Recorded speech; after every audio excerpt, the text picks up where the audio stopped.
ADC summit offer a way forward, with a renewed call for an immediate ceasefire and new momentum for regional efforts based on the Luanda and Nairobi processes. Now is the time for swift implementation. And you can count on the continued support of the United Nations, including MONUSCO. In the Sahel, the clear and present threat of terrorism is undermining peace, security, and sustainable development. And in Somalia, we are urging predictable funding for the African Union Support and Stabilization Mission, and I hope that our voice will be heard by the Security Council. And as we gather here in Africa, I know all our minds are also very much on Gaza. A resumption of hostilities must be avoided at all costs. The Palestinian people have suffered too much. I welcome efforts by the parties to abide by the ceasefire agreement and urge action for a permanent ceasefire and the release of all hostages. Peace is possible in the Middle East, and that starts with tangible, irreversible, and permanent progress towards the two-state solution, Israel and Palestine, living side by side in peace and security. Excellencies, on all fronts, we stand shoulder to shoulder with the African Union to advance security, stability, human rights, and rule of law. Excellencies, second, we must keep working together to deliver the AU 2063 agenda and the 2030 agenda for sustainable development and drive action on finance. African countries pay up to 8 times more to borrow than developed countries, and 20 are in or at risk of debt distress. The Pact for the Future supports an international financial architecture reform to reflect today's economy, ensuring fair representation and urging effective action on debt relief. And I will stand with Africa as a matter of justice and to right the historic wrongs. Excellencies, third, the climate crisis. Climate disasters are tearing across Africa, destroying lives, upending livelihoods, devastating economies, and inflaming conflict. At the same time, the renewables revolution is unstoppable, and Africa is poised to become a global clean energy powerhouse. Yet, today, Africa receives just 2% of global renewables investment. Realizing Africa's potential requires access to affordable finance, including by implementing the COP29 finance decision fully and on time, and supporting development of a roadmap to realize $1.3 trillion a year. Excellencies, Africa has contributed little to the climate crisis, yet is paying the price with record droughts, floods, and heat. Climate justice requires a massive investment in adaptation, with the international community bearing an enormous responsibility. Developed countries must double adaptation finance, and countries must significantly boost the loss and damage fund. Allow me a note. When the loss and damage fund was created, the pledging conference that took place has allowed for an amount that is equivalent at the highest contract for a basketball player in the United States. It is absolutely necessary to make the loss and damage fund an effective instrument to support developing countries in adaptation. And we also need justice when it comes to your abundant critical minerals. Too often, your countries are plundered, bound to the bottom of value chains as others grow rich on your resources. The work of the United Nations panel on critical energy transition minerals is designed to help embed justice, sustainability, and human rights across the value chain. Africa's minerals must benefit Africa's people. Excellences, enfin nous devons agir dans le domaine des nouvelles technologies, notamment l'intelligence artificielle. Près de 2/3 de la population africaine sont privés d'un accès fiable à l'Internet.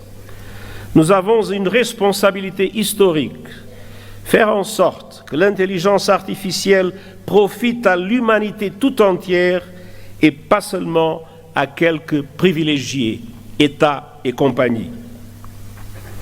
Le pacte numérique mondial partage les ambitions du pacte numérique africain. Connectivité universelle, renforcement des capacités et une gouvernance responsable de l'intelligence artificielle. Je présenterai bientôt un rapport sur les modèles innovants de financement volontaire et les initiatives de renforcement des capacités afin d'aider les pays du Sud global à exploiter l'intelligence artificielle pour le bien commun. Ensemble, assurons-nous que les promesses seront tenues. Excellences, l'Union africaine et l'ONU sont unis et déterminés à rendre justice à votre continent sans laisser personne de côté. Nous disposons de bases solides pour aller de l'avant. Alors, ensemble, concrétisons ces engagements. Et permettez-moi de dire une dernière phrase dans ma langue maternelle. Digamos com uma só voz, viva África!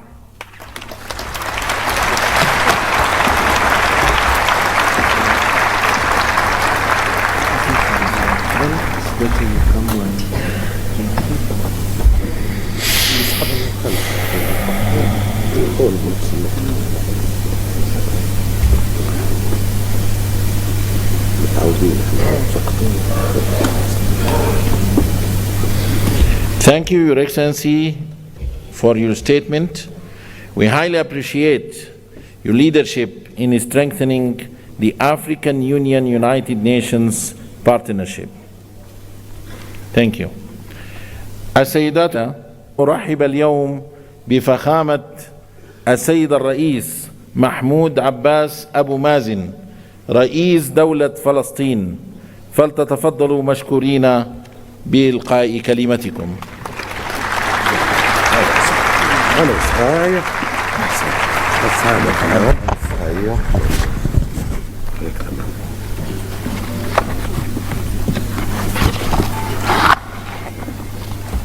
بسم الله الرحمن الرحيم. فخامة الرئيس محمد ولد الغزواني رئيس جمهورية موريتانيا، رئيس القمة الإفريقية، دولة رئيس الوزراء الأثيوبي السيد آبي أحمد، معالي السيد محمود سفكي رئيس مفوضية الاتحاد الإفريقي، معالي السيد أنطونيو غوتيريس الأمين العام للأمم المتحدة، أصحاب الفخامة والمعالي الحضور الكريم، السلام عليكم ورحمة الله وبركاته. نود في البداية أن نقدم التهنئة لفخامة الرئيس جواو لورينسو رئيس جمهورية أنغولا على توليه رئاسة الاتحاد الإفريقي للعام 2025، متمنين له التوفيق والنجاح، والشكر موصول لفخامة الرئيس محمد ولد الغزواني على رئاسته للدورة السابقة للاتحاد. ويسعدني أن ألتقي بكم مجدداً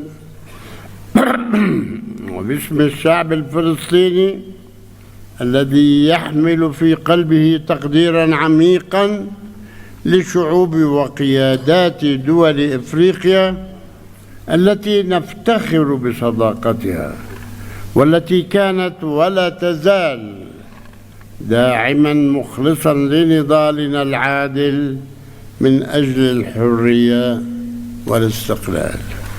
القادة ورؤساء الوفود، في الوقت الذي نعمل فيه ومعنا دول العالم ومنظماته الدولية لتثبيت وقف إطلاق النار وتقديم المزيد من المساعدات الإنسانية وتولي دولة فلسطين مهامها في قطاع غزة ومساعدة النازحين للعودة إلى مناطقهم وتأمين مقومات الحياة لشعبنا الأصيل في قطاع غزة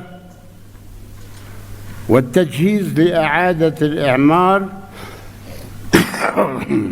تخرج علينا دعوات لانتزاع شعبنا من أرضه وتهجيره والمساس بسيادة دول أخرى، دعوات هدفها إلهاء العالم عن جرائم الحرب والإبادة الجماعية والتدمير في غزة وجرائم الاستيطان والمستوطنين وسرقة الأرض الفلسطينية ومحاولات ضمها والاعتداء على المقدسات في الضفة والقدس، والتي تقوم بها قوات الاحتلال وعصابات المستوطنين الإرهابيين بهدف تقويض حل الدولتين وإضعاف السلطة الوطنية الفلسطينية. اليوم يعيش في قطاع غزة 2,300,000 فلسطيني، منهم 1,500,000 نصف المليون لاجئ، 1,500,000 لجأوا الذين طردوا من أرضهم في عام 48 وتعرضوا خلالها إلى أكثر من 50 مجزرة على أيدي العصابات الصهيونية الإرهابية. والمكان الوحيد إذا أراد الأمريكان حلاً، المكان الوحيد الذي يجب عودتهم إليه هو مدنهم وقراهم التي هجروا منها إبان النكبة تنفيذاً للقرار الأممي 194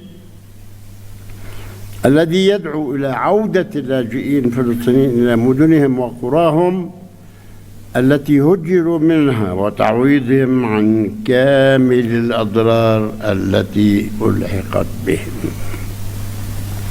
إننا نؤكد على رفضنا الكامل والمطلق لأية دعوات تهدف لتهجير شعبنا الفلسطيني من وطنه، والتي من شأنها إبقاء المنطقة في دائرة العنف بدلاً من الذهاب لصنع السلام.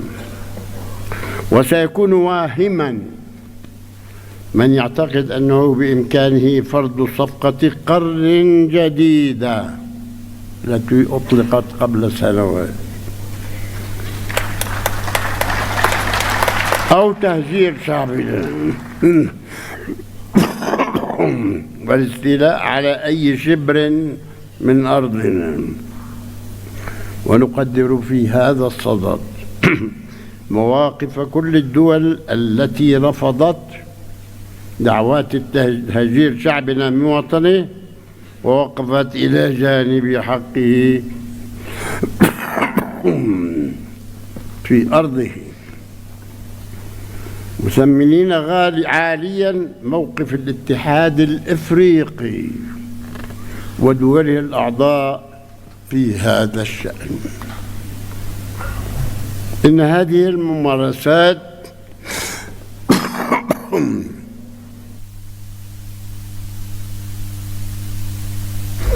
الاستعمارية الإسرائيلية تتطلب إجراءات عاجلة من المجتمع الدولي ومجلس الأمن قبل تفشي قوى التطرف التي تعمل على دفن حل الدولتين.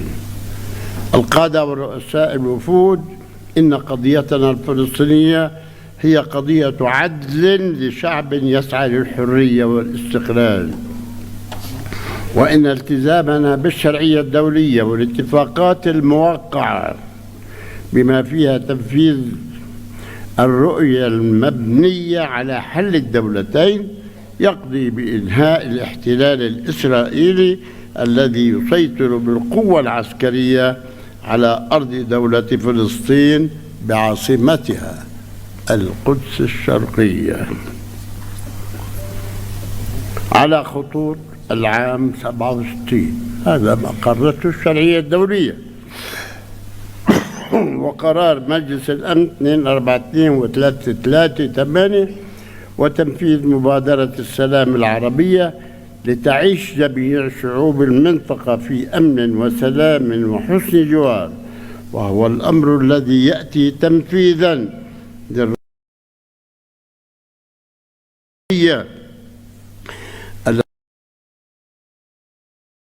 الاحتلال وضرورة إنهائه، وحدد الوقت في خلال 12 شهرا.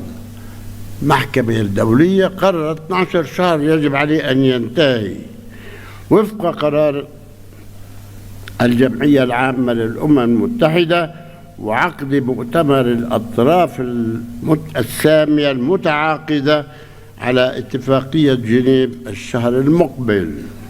وندعو بهذه المناسبة دول الاتحاد الأفريقي للمشاركة في هذا المؤتمر الهام. القادة ورؤساء الوفود، إن تحقيق الأمن والاستقرار الدوليين يتطلب من الجميع المشاركة الفاعلة في التحالف العالمي لتنفيذ حل الدولتين ودعم المؤتمر الدولي للسلام المقرر عقده في الأمم المتحدة في منتصف يونيو القادم برئاسة مشتركة للمملكة العربية السعودية وفرنسا، والذي يشكل فرصة لحشد الطاقات الدولية للاعتراف الدولي بدولة فلسطين والحصول على العضوية الكاملة في الأمم المتحدة. لم نحصل على العضوية الكاملة بسبب قرارات الفيتو الأمريكية، نحن مراقبون في الأمم المتحدة، وتنفيذ حل الدولتين المبني على الشرعية الدولية. إن انعقاد القمة الإفريقية تحت عنوان العدالة للأفارقة والأشخاص من أجل الإفريقي من خلال التعويضات يعكس التزامكم الأصيل بالعدالة كقيمة إنسانية عالمية، وهو التزام نرى صداه في دعمكم الدائم للشعب الفلسطيني الذي لا زال يرزح تحت الاستعمار الوحيد المتبقي من مخلفات الاستعمار البغيض. نحن وحدنا في كل العالم، وحدنا لازلنا تحت. عاشته شعوبكم، أنتم وقعتم والحمد لله تحررتم وتحررتم منه. ختاما نجدد شكرنا للاتحاد الافريقي ودوله الاعضاء على دعمهم الثابت لنضال الشعب الفلسطيني لنيل حريته واستقلاله، متمنين النجاح والتوفيق لاعمال قمتكم ومستقبلا مشرقا للقاره الافريقيه وشعوبها الحره. والسلام عليكم ورحمة الله وبركاته.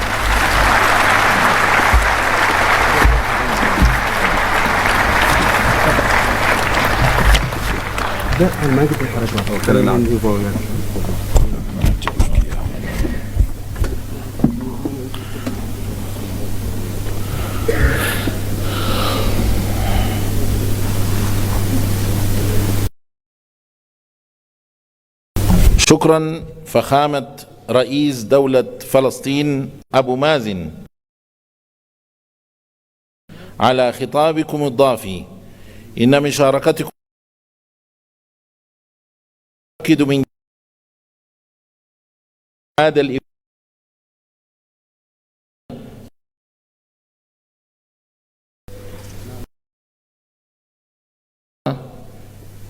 to invite His Excellency Muhammad Wil Sheikh Al Ghazwani, President of the Islamic Republic of Mauritania and Chairperson of the African Union, to deliver his opening remarks. Excellency.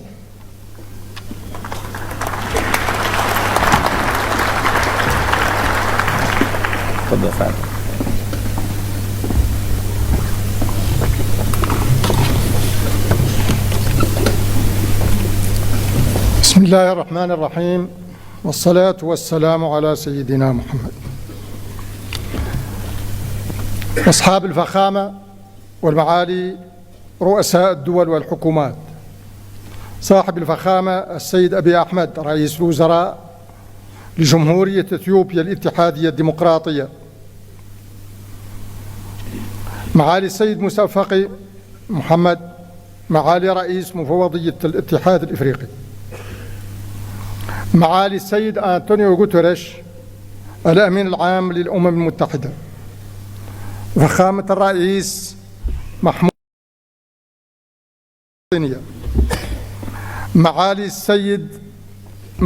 السيدة ميا موتلي رئيسة الوزراء لجمهورية بربادوس، السادة والسيدات رؤساء الوفود، السادة والسيدات الوزراء، السادة والسيدات السفراء، السادة والسيدات ضيوفنا الكرام،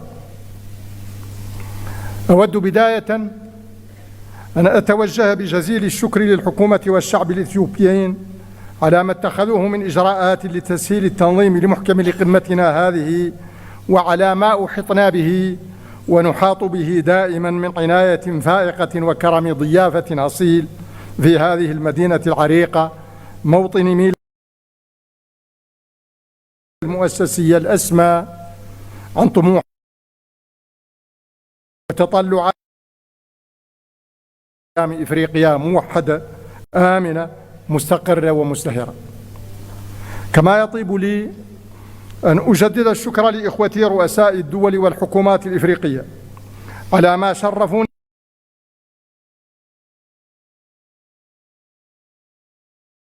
منحوني إياهم خلال تأديتي لهذه المهمة الجليلة، وأتوجه بنفس الشكر الجزيل إلى الذين حضروا بدعوة منا ليشاركونا هذا الحدث السنوي الهام في بداية سنة 2025 التي تؤشر لحقبة تحمل الكثير من الشكوك والقلق والتساؤلات. أصحاب الفخامة والمعالي، أيها السادة والسيدات، لقد صادف تشرفنا باستلام الرئاسة الدورية للاتحاد الإفريقي ظرفا دوليا وقاريا بالغ الحساسية والصعوبة، لكنه في الوقت ذاته صادف اعتماد خطتنا العشرية الثانية في سياق تنفيذ أجندة 2063، والتي تمثل الإطار العام للخطط التنموية متوسطة المدى للدول الأعضاء والمجموعات الاقتصادية الإقليمية ومختلف أجهزة الاتحاد الإفريقي. وفي اعتماد هذه الخطة العشرية دلالة جلية على صلابة إرادتنا المشتركة في تحقيق تطلعات شعوبنا إلى قيام إفريقيا التي نريدها جميعا، مهما كثرت العوائق ومهما عظمت التحديات، وإنها بحق لعظيمة. وقد كنت أوان تسلم قيادة الاتحاد الإفريقي على أتم الوعي بحجم المهمة وحساسية الظرف. فعالمنا اليوم تتصاعد فيه الأزمات المتنوعة، وتتسع فيه فضاءات التنازع، وتتكاثر بؤار التوتر بشكل هز علاقات القيم والمبادئ التي تأسس عليها النظام الدولي منذ نهاية الحرب العالمية الثانية. فبعد فترة من الهدوء ومن انتعاش المنظمات الدولية ومن الإيمان بعالم أكثر سلاما، تصدعت المرجعيات وتلاشت الآمال بعضها تلو البعض الآخر، وبدأت إعادة صياغة تدريجية للنظام الدولي بنحو لم تتضح بعد معالمه ولا مآلاته. ومنذ سنوات لم تتوقف مع الأسف إراقة الدماء، ووجد الكثير من الناس أنفسهم في وضع إنساني استعجالي.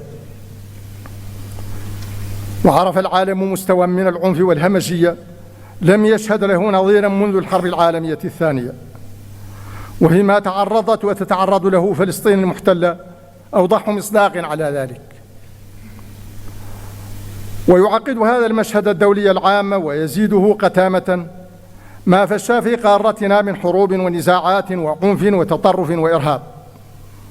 وإن لهذه الأزمات كلها القاري منها والدولي تأثيرا سلبيا عميقا على الجهود الإنمائية لقارتنا الإفريقية، التي تتشابك فيها أصلا تحديات جسيمة من قبيل الفقر والبطالة وضعف المنظومات الصحية والتعليمية وهشاشة البنية الاقتصادية عموما، ناهيك عن الآثار المدمرة للتغيرات المناخية وتفشي الإرهاب والنزاعات المسلحة التي تنسف الأمن والاستقرار وتفكك الأنسجة الاجتماعية وتلحق بالغ الضرر بالظروف المعيشية للسكان. وقد التزمنا في خطاب اختتام الدورة 37 لمؤتمر رؤساء الدول وحكومات الاتحاد الإفريقي بالعمل بجد على رفع مختلف هذه التحديات. فعملنا طوال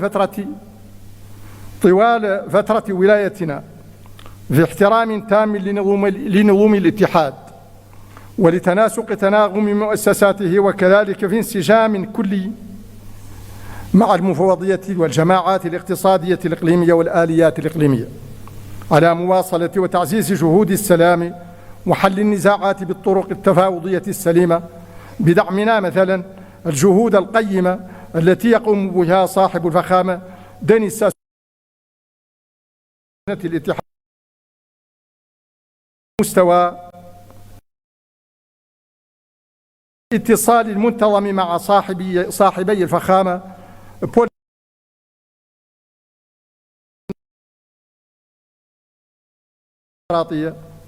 وكذلك باحتضاننا في الجمهورية الإسلامية الموريتانية في 18 من دجنبر 2024 أعمال الاجتماع التشاوري الثالث لتعزيز تنسيق مبادرة جهود السلام في السودان، وباستقبالنا الفريق أول عبد الفتاح البرهان رئيس مجلس السيادة الانتقالية في السودان يومي 13 و14 يناير 2025 في نواكشوط، للتداول معه حول ضرورة وقف أعمال العنف في السودان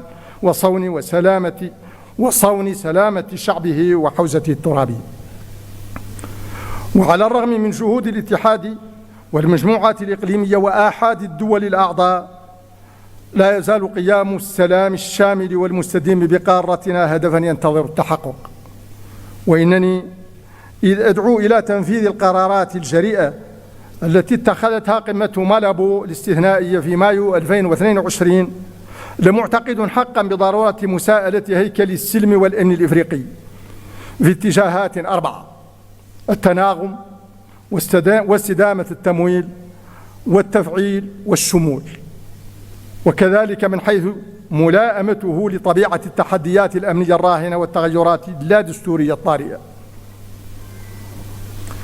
فمن شأن ذلك أن يتيح لنا فرصة استكشاف أساليب أكثر نجاعة في مواجهة تحدي السلام والأمن والاستقرار، بإيجاد الآليات المناسبة التي تمكن من الحل السلمي للنزاعات، وهو ما يشكل في الوقت ذاته واجبا. ونحن في هذا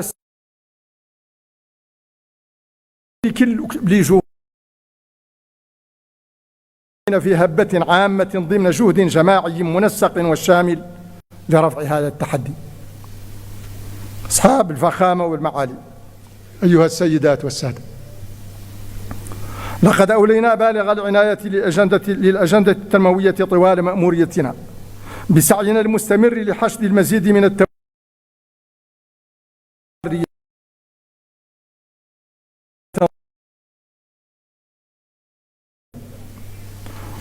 فقد نظمنا مع صاحب الفخامة السيد ويليام صامويل روتو في إبريل 2024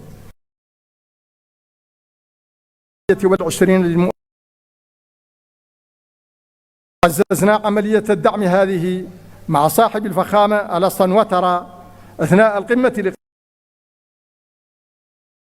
بأبيجان،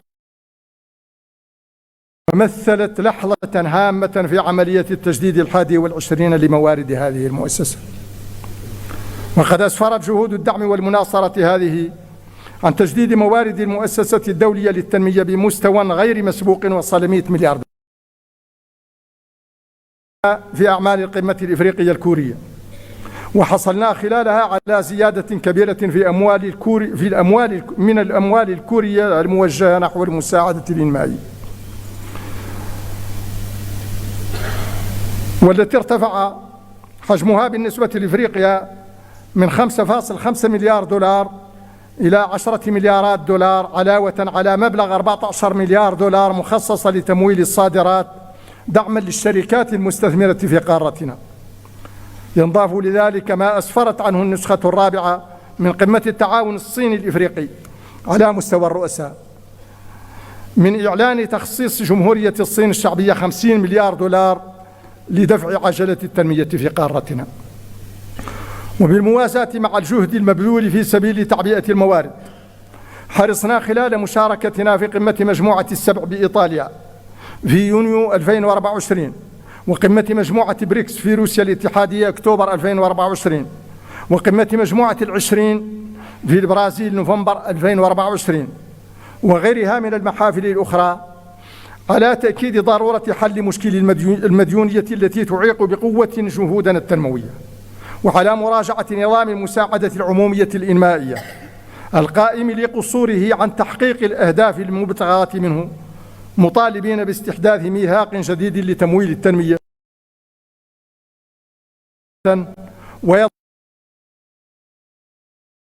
ومنصفا لتمويلات تناسب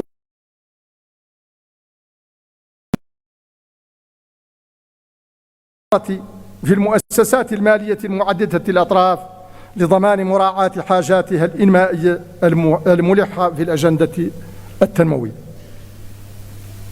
في الأجندة الدولية.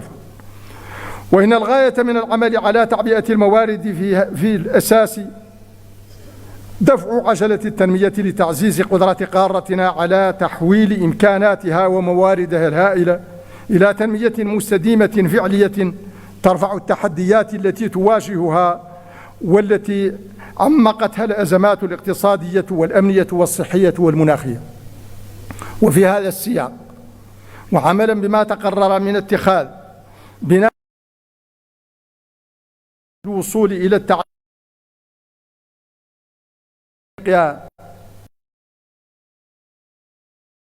رسم السنة المنصرمة الثانية وبالتعاون مع لجنة مؤتمرا قاريا حول التهذيب والشباب وقابلية التشغيل في ديسمبر الماضي بنواكشوط، وكان الهدف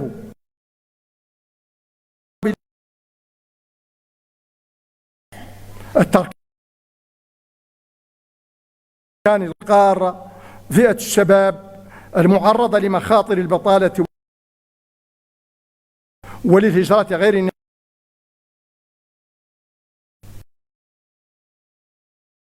الاعتماد إعلان نواكشوط دعامة تنموية مستدامة خلق فرص العمل الملائمة تقليصا لدوائر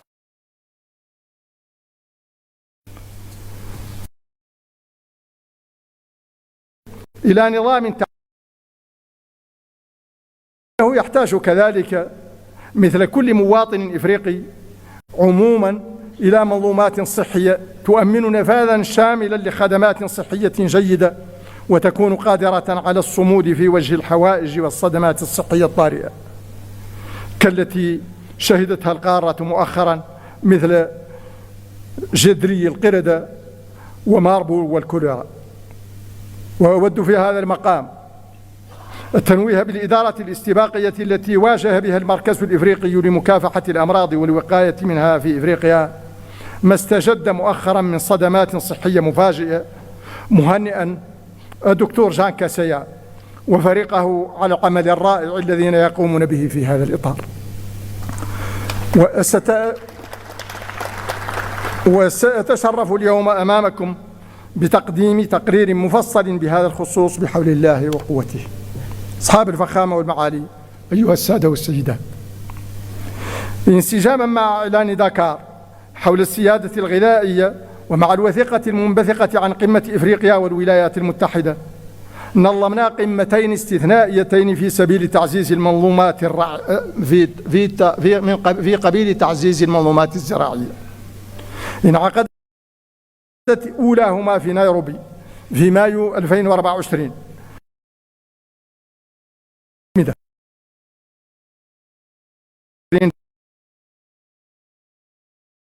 زراعية، واعتمدت خلالها استراتيجية وخطة عمل التنمية الزراعية الشاملة في إفريقيا للفترة 2026-2035. وإنني لأوصل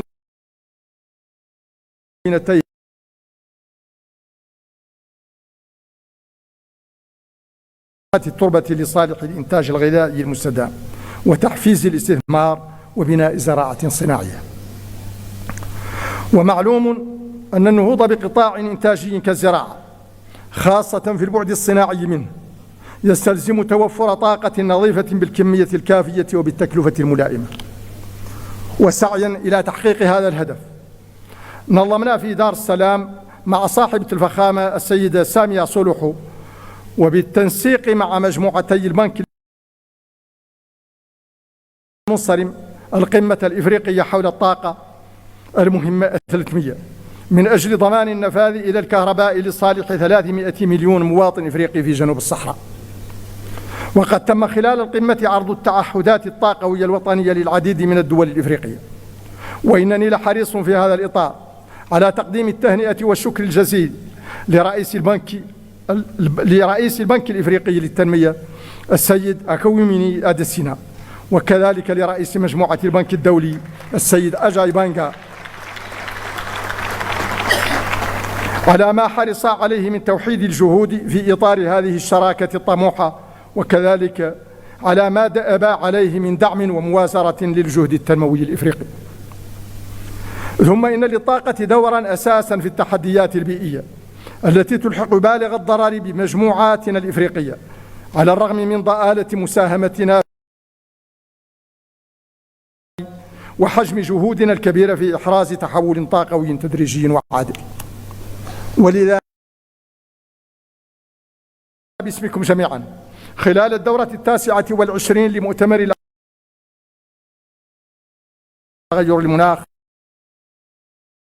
المنعقدة في باكو نوفمبر 2024 على ضرورة تحمل المجتمع الدولي مسؤوليته ولزوم دعمه لقدرتنا على مواجهة الآثار الهدامة للتغيرات المناخية. أصحاب الفخامة والمعالي، أيها السادة والسيدات، إن تحقيق أهداف خطة العمل الثانية لتنفيذ أجندة 2063 يرتبط كثيرا بقوة وعمق التنسيق ما بين الاتحاد الإفريقي والمجموعات الاقتصادية الإقليمية والآليات الإقليمية. ولذا ركزنا خلال اجتماع التنسيق على ضرورة دمج الخطط الوطنية في البرامج القارية توطيدا لتكامل القارة وتعزيزا لوحدة صوتها دوليا.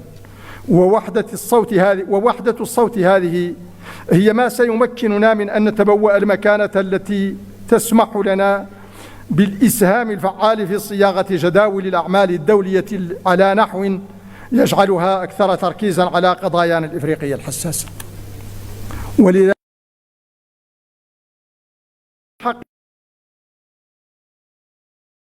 وفي المؤسسات المالية المتعددة الأطراف، وعن ضرورة إعادة صياغة قواعد الحكامة الدولية وتعزيز التعاون المتعدد الأطراف. وقد لاقت جهود المناصرة هذه أصداء إيجابية والتزامات صريحة بالعمل بمقتضاها في مختلف القمم والمؤتمرات، غير أن النجاعة بل وفي العمل الإفريقي المشترك لإصلاح الهيكل. وأنتم تعلمون إصلاح الهيكلي في من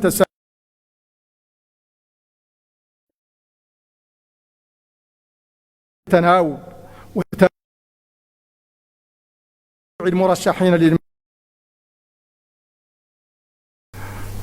ونظرا لخطورة وإلحاح الوضع عقدنا دورة استثنائية للمجلس التنفيذي في مارس 2024 اتخذ خلالها قرار يحدد بشكل دقيق كيفية تطبيق مبدأ التناوب وتحديد المناطق المؤهلة لوظائف القيادة المختلفة ضمانا للتناوب العادل والمتوازن بين المناطق. وانسجاما مع هذا النفس الإصلاحي عملنا على ملف مراجعة المهارات وتقييم القدرات داخل مفوضية الاتحاد الإفريقي، فتم تنظيم اجتماع استثنائي آخر للمجلس التنفيذي شهر نوفمبر 2024 لاتخاذ القرار بشأن أفضل السبل لإتمام هذه العملية. وبعد مداولات مستفيضة اعتمد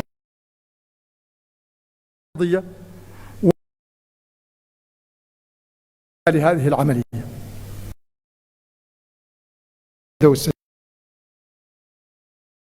في خطاب التسلم أن تجاوز العوائق ورفع التحديات لا يكون إلا بالاتحاد وصهر الجهود الذين تستوجبه راكنا لوحدة المصير ويقضي به حجم الرهان ويستلزمه سمو الغاية التي نسعى إليها جميعا. الأمر الرئاسة جاو لورينسو متمنيا له التوفيق والنجاح في المهمة الجسيمة التي أوكلت إلى فخامته، معربا عن دائم استعدادي لدعمه ومؤازرته.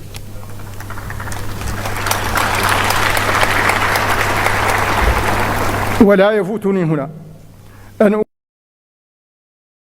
محمد رئيس مفوضية الاتحاد الإفريقي مشيدا بخصاله القيادية وشاكرا له دعمه الدائم ومساندته القيمة طيلة هذه المأمورية، ومتوجها مفوضية ومختلف أجهزة الاتحاد. أنا معتز وفخور لما أتيح لي خلال هذه المأمورية من خدمة قارتنا الإفريقية. المنابر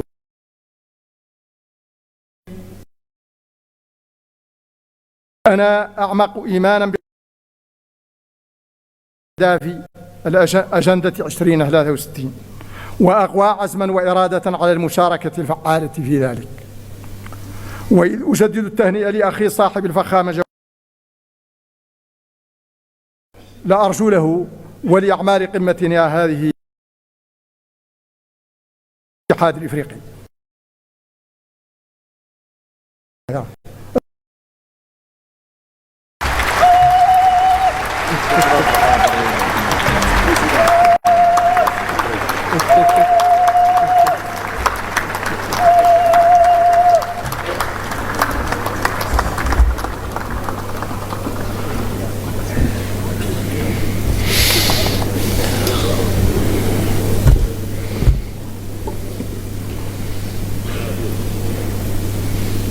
شكرا فخامة الرئيس على كلمتكم.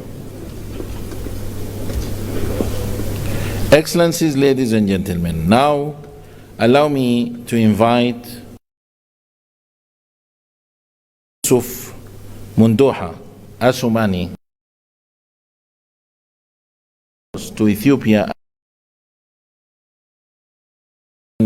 Union, Dean of the African Ambassadors in Ethiopia, to introduce the new Bureau of the African Union Assembly for this session.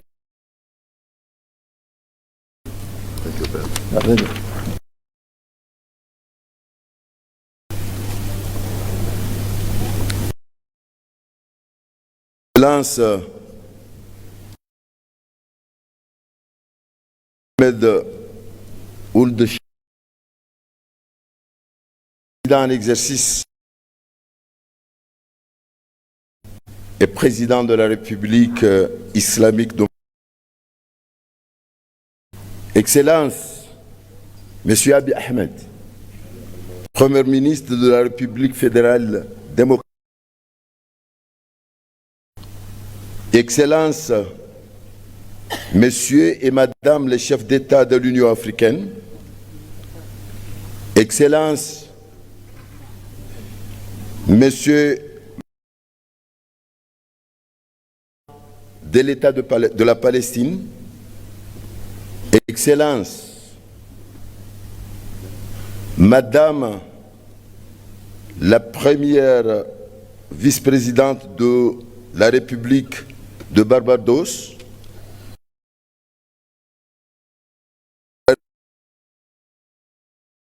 Excellence, Secrétaire général des Nations Unies, Excellence,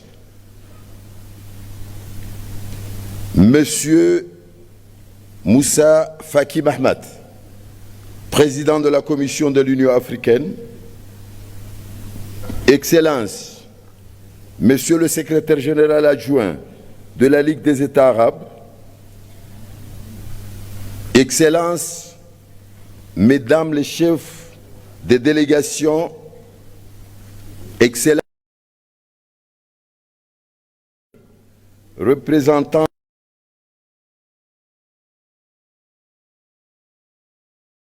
Excellences,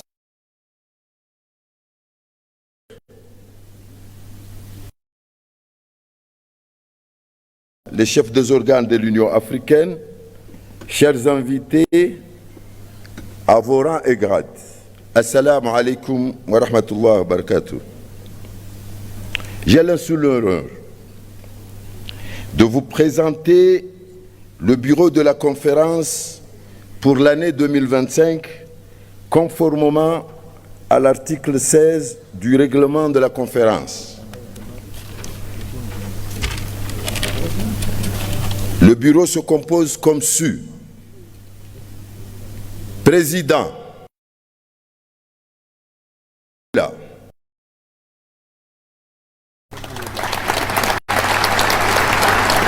Premier vice-président, la République de Burundi, Afrique centrale. Vice-président, Afrique de l'Ouest. Troisième vice-président,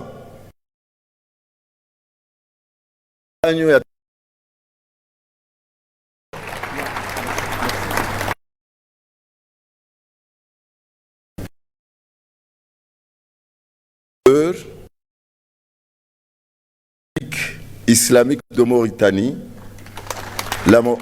l'Afrique du Nord. Tel a été proposé pour votre approbation et je vous remercie.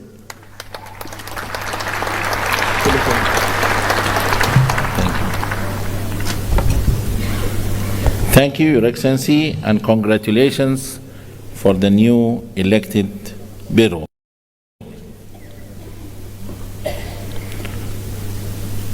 I have the honor now to invite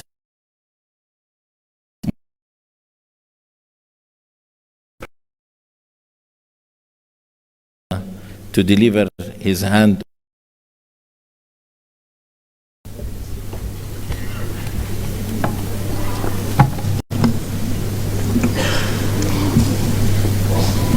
Je voudrais remercier mes chers collègues chefs d'État et de gouvernement, membres de la conférence, de m'avoir porté à la tête de l'Union africaine comme président en exercice au titre de l'année 2024-2025. Durant cette période, nous avons ensemble œuvré à faire avancer l'agenda du développement et de l'intégration de l'Afrique. Je tiens à vous remercier pour le soutien et vous remercier pour l'accompagnement sans faille qui ont contribué au succès de la Mauritanie et de l'Afrique dans l'exécution de cette noble tâche. Et je vais vous demander de me permettre maintenant d'inviter mon frère, le président João Lourenço, pour la passation du témoin et lui souhaite beaucoup de succès et de réussite. Je vous invite, Monsieur le Président. Thank you, Your Excellency. And now I have the honor to welcome His Excellency João Manuel Lourenço, President of the Republic of Angola, the new chairperson of the African Union, for the handover ceremony in the High Table. You are welcome, Your Excellency.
Okay, thank you.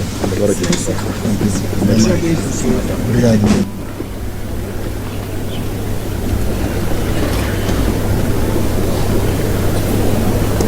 Congratulations, Your Excellency. Allow me now to call His Excellency João Manuel Lourenço, President of the Republic of Angola, Chairperson of the African Union, to deliver his acceptance speech. Your Excellency.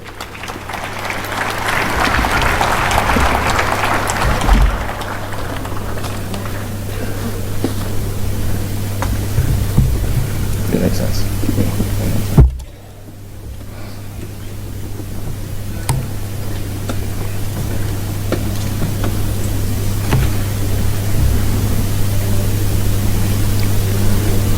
Sua Majestade Swati III do Reino de Swatini, Sua Majestade Letsi III do Reino do Lesoto, Sua Excelência Mohamed Ould Ghazouani, Presidente da República Islâmica da Mauritânia e Presidente cessante da União Africana, Suas Excelências Chefes de Estado e do Governo, Sua Excelência Abiy Ahmed Ali, Primeiro-Ministro da República Democrática Federal da Etiópia e anfitrião da conferência, Sua Excelência António Guterres, Secretário-Geral das Nações Unidas,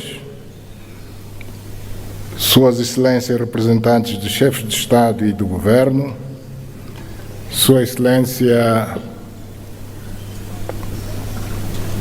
Moussa Faki Mahamat, Presidente da Comissão da União Africana, membros, Sua Excelência Presidente Mahmoud Abbas, Presidente da Autoridade Palestina, nosso convidado de honra, excelentíssimos membros do corpo diplomático acreditado em Addis Abeba, Excelências, minhas senhoras, meus senhores. Gostaria de manifestar a minha mais profunda gratidão à Sua Excelência Abiy Ahmed Ali, Primeiro-Ministro da República Democrática Federal da Etiópia e ao povo etíope, por uma vez mais, tal como ocorre no mês de fevereiro de cada ano, albergarem a sessão ordinária da conferência da mais importante organização do continente africano, pela calorosa recepção e excepcional hospitalidade reservada a todas as delegações desde a nossa chegada a este belo país. Agradeço igualmente a Sua Excelência Mohamed Ould Ghazouani, Presidente da República Islâmica da Mauritânia e Presidente cessante da União Africana, pela forma notável, dinâmica e proativa com que dirigiu a nossa organização durante este último exercício.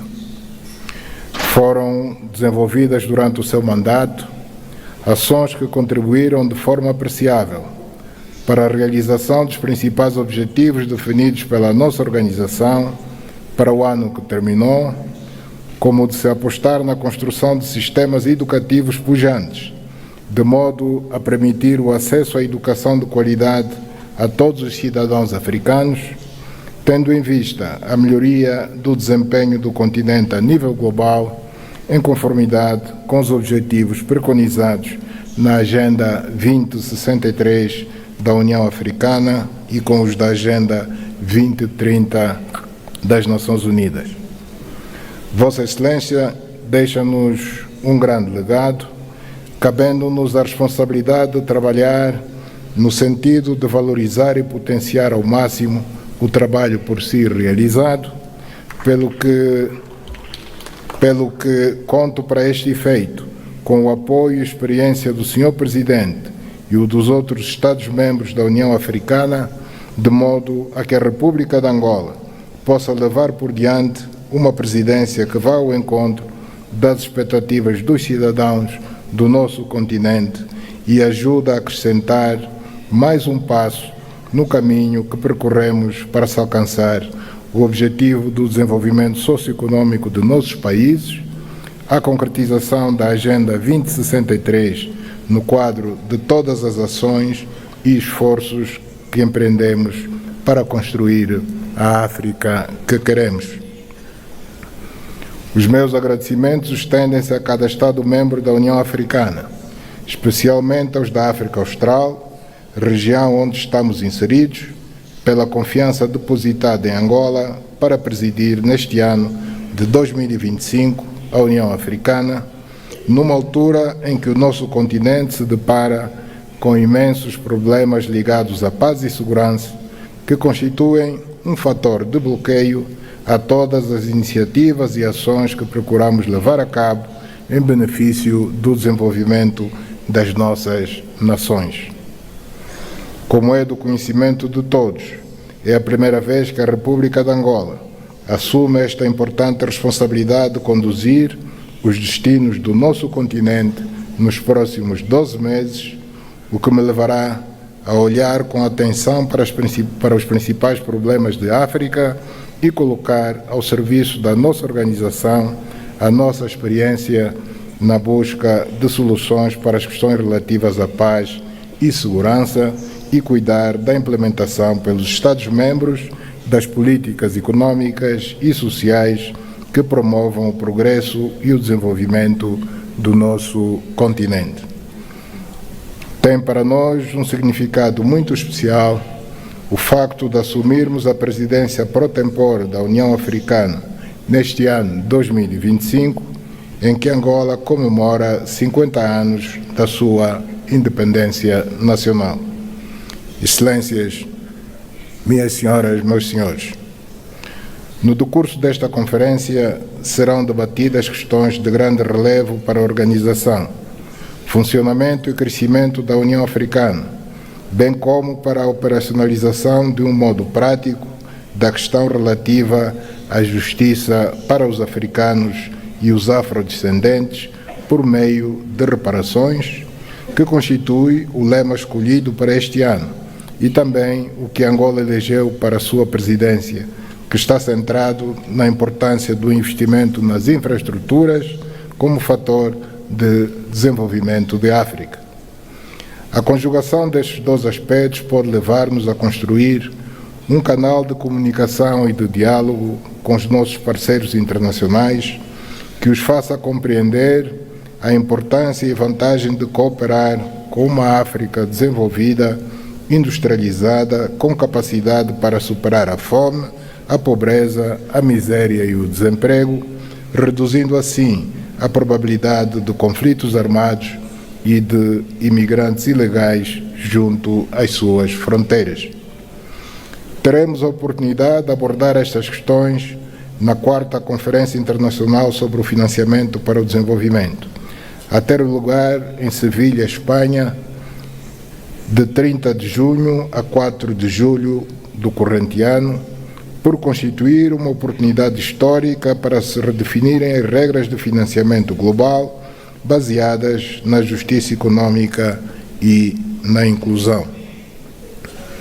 Tendo em conta os compromissos assumidos em conferências anteriores, mas nem sempre cumpridos, designadamente o Consenso de Monterrey, a Declaração de Doha e a Agenda de Ação da Addis Abeba, a 4ª Conferência de Sevilha, visa responder aos desafios persistentes que se verificam no financiamento para o desenvolvimento e favorecer a adoção de soluções inovadoras e eficazes.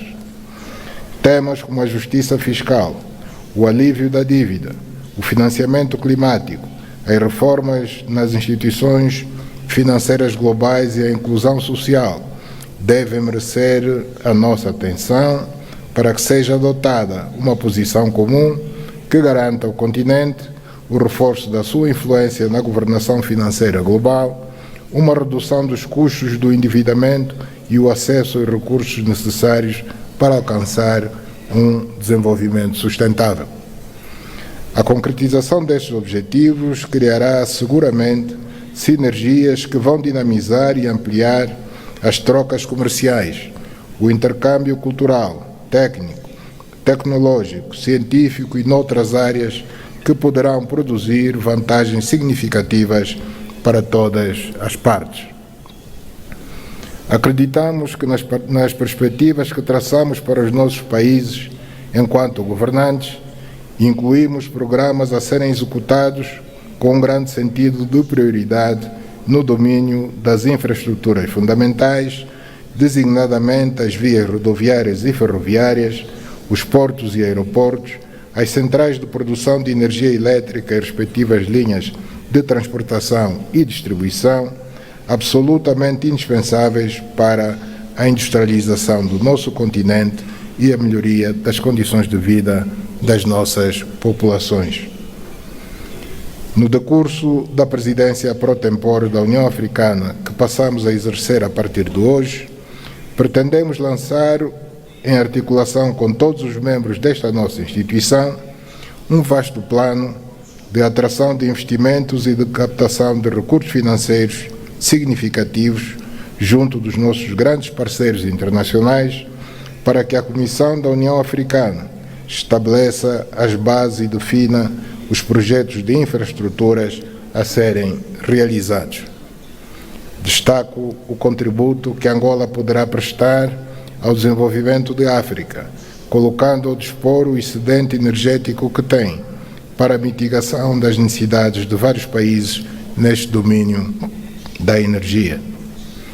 Pela relevância e importância estratégica que assume no quadro da transportação de produtos diversos e também no do comércio intra-africano e no de África com o resto do mundo, gostaria de destacar a importância do corredor do Lubito e dos caminhos de ferro tanzanianos Tazara, que poderão desempenhar um papel incontornável na interconexão entre os países africanos e na promoção do comércio que pretendemos realizar no âmbito da Zona de Comércio Livre Continental Africana.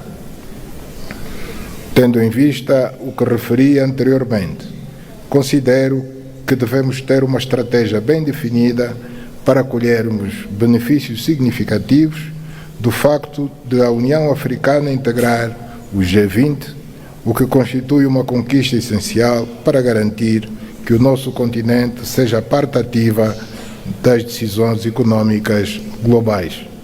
Excelências, minhas senhoras, meus senhores, as linhas estratégicas da presidência angolana estão alinhadas em termos gerais com as ações prioritárias definidas a nível continental, no âmbito da aceleração do segundo plano decenal da implementação da Agenda 2063, correspondente ao período de 2024 a 2033, centradas nas infraestruturas de transporte e conectividade, energia e recursos naturais, paz e segurança, agricultura e economia azul, integração continental e zona de comércio livre, educação e capacitação e parcerias estratégicas. Neste quadro, das grandes linhas da nossa atuação, adquire uma importância central a questão da paz e segurança, por se tratar de um dos principais pressupostos para se materializarem as aspirações contidas na Agenda 2063 da União Africana, em especial o programa que estabelece o silenciar das armas até 2030, que visa transformar a África numa região pacífica, segura e confiante num futuro promissor e de prosperidade para todos nós africanos, decididos a colocar o nosso continente na rota do desenvolvimento. No relatório sobre as ações que realizei no quadro das minhas atribuições como campeão da União Africana para a Paz e Reconciliação em África, apresentarei de forma mais detalhada as ações que empreendi para ajudar a restituir a paz ao nosso continente e, em especial, na região leste da República Democrática do Congo. Também vos falarei da minha visão sobre o que será essencial levarmos a cabo no futuro para que se consiga pôr um fim definitivo aos conflitos em África e fazer face aos desafios que as mudanças inconstitucionais de governo, o terrorismo e, mais recentemente, a invasão e ocupação de territórios de países vizinhos nos colocam. Temos ainda os desafios que se prendem com as catástrofes naturais resultantes das alterações climáticas e dos surtos de Marburgo, ébola, de varíola de origem animal e da cólera, que ciclicamente nos afeta e nos obriga a trabalhar de forma unida e solidária para que encontremos soluções coletivas para a sua superação. Nesta perspectiva, considero essencial que olhemos para a terceira Conferência dos Oceanos, agendada para o corrente ano em Nice, França, como uma oportunidade para se discutirem as principais preocupações que sobre esta matéria afligem o nosso continente. Tendo mais de 30 países costeiros, o continente deverá ter como objetivos a proteção dos ecossistemas marinhos, promover uma economia azul sustentável e intensificar as ações contra a pesca ilegal, a poluição marinha e as alterações climáticas, que são, na verdade, desafios gigantescos a que temos de fazer face permanentemente. Quero, desde já, manifestar a esperança de que esta conferência contribua para a segurança alimentar, para o reforço da resiliência costeira e crie condições para que se mobilize o financiamento internacional para projetos sustentáveis no quadro da economia azul. Excelências, neste ano da presidência angolana, vamos trabalhar em coordenação com a Comissão da União Africana para mobilizar maiores recursos financeiros por via do reforço da cotização de cada Estado-membro, para que possamos, assim, dotar-nos dos recursos necessários à realização de projetos e programas a nível continental, reduzindo, assim, a nossa dependência relativamente ao financiamento externo. Excelências, minhas senhoras, meus senhores, estamos a viver um ambiente internacional extremamente desafiante, em face dos nefastos efeitos dos conflitos que o continente enfrenta, bem como dos que vive o leste da Europa e a região do Médio Oriente. Apesar disso, temos a plena convicção de que, se conjugarmos esforços e unirmos as nossas forças, conseguiremos ultrapassar estes grandes desafios e construir a África com que sonhamos, e com uma voz cada vez mais ativa na abordagem dos grandes problemas que afligem a humanidade.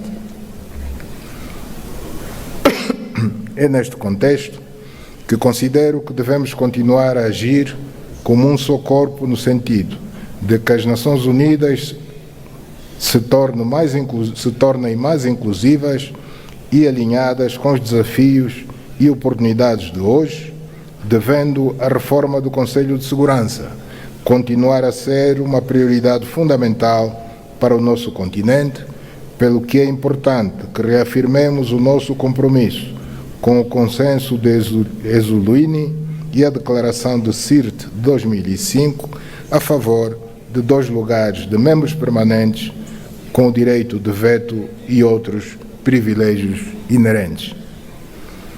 Excelências,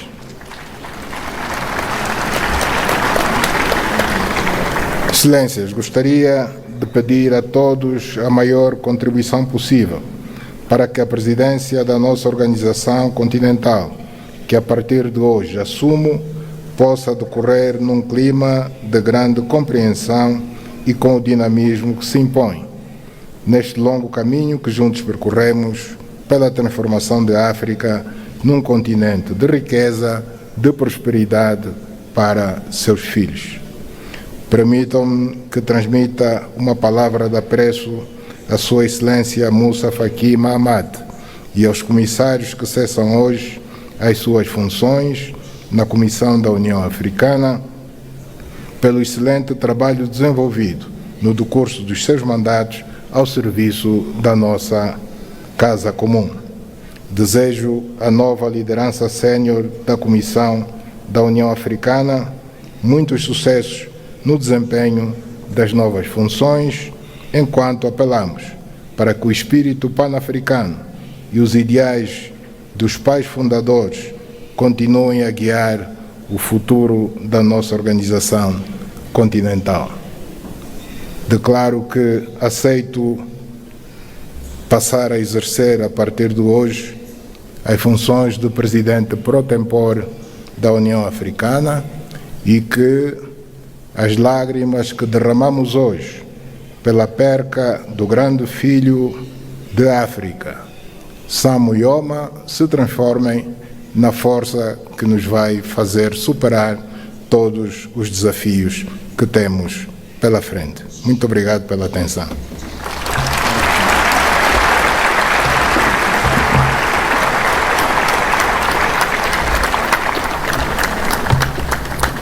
Thank you, Your Excellency.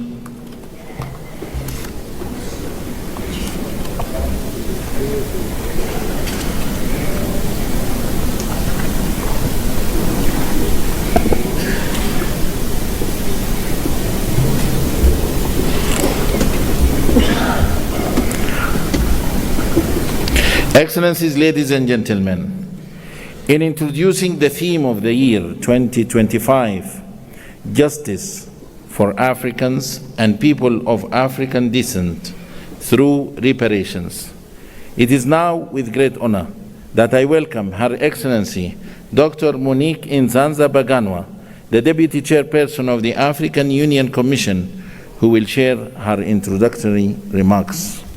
Your Excellency.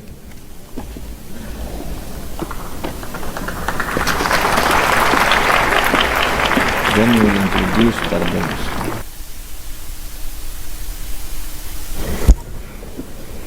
Thank you. Your Excellency, the Chairperson of the African Union, Your Majesties, Excellencies, Heads of State and Government, Your Excellency and dear brother, the Chairperson of the African Union Commission, ladies and gentlemen, in the interest of time, allow me to stand on already established protocol. Over the past centuries, the voices of Africans and people of African descent have echoed in various quarters with a singular demand: justice. Justice for the millions who were forcibly uprooted from their homes. Justice for those whose lands were plundered, wealth stolen, and dignity were stripped away. And justice for the generations that continue to face economic, social, and political disenfranchisement stemming from historical wrongs. As I draw my term in office as Deputy Chairperson of the African Union Commission to an end soon, a unique opportunity is offered to me and one of my teams, SIDO, to introduce to you the 2025 theme of the year, Justice for Africans and People of African Descent through Reparations. As we embark on this journey in 2025, we are guided by the words of the eminent Pan-Africanist Kwame Nkrumah, who declared, and I quote, "We face neither east nor west. We face forward." The African Union's Agenda 2063 envisions a continent that is integrated, prosperous, and driven by its own citizens, a continent that is peaceful. The strength of this Africa has always been in its unity and resilience. At this moment, we stand at the precipice of history, and together we shall pave the way for a more just and dignified future for Africa, the CARICOM, and Africa's global diaspora at large. Your Majesties, Your Excellencies, as I conclude, since I'm not the one to deliver the high-level message, we have two leaders who will do it in just a short.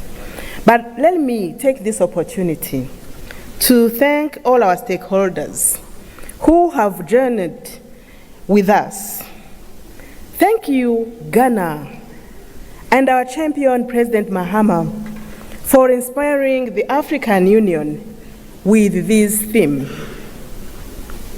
I wish to thank you, my dear brother Musa Faki, for your leadership and support.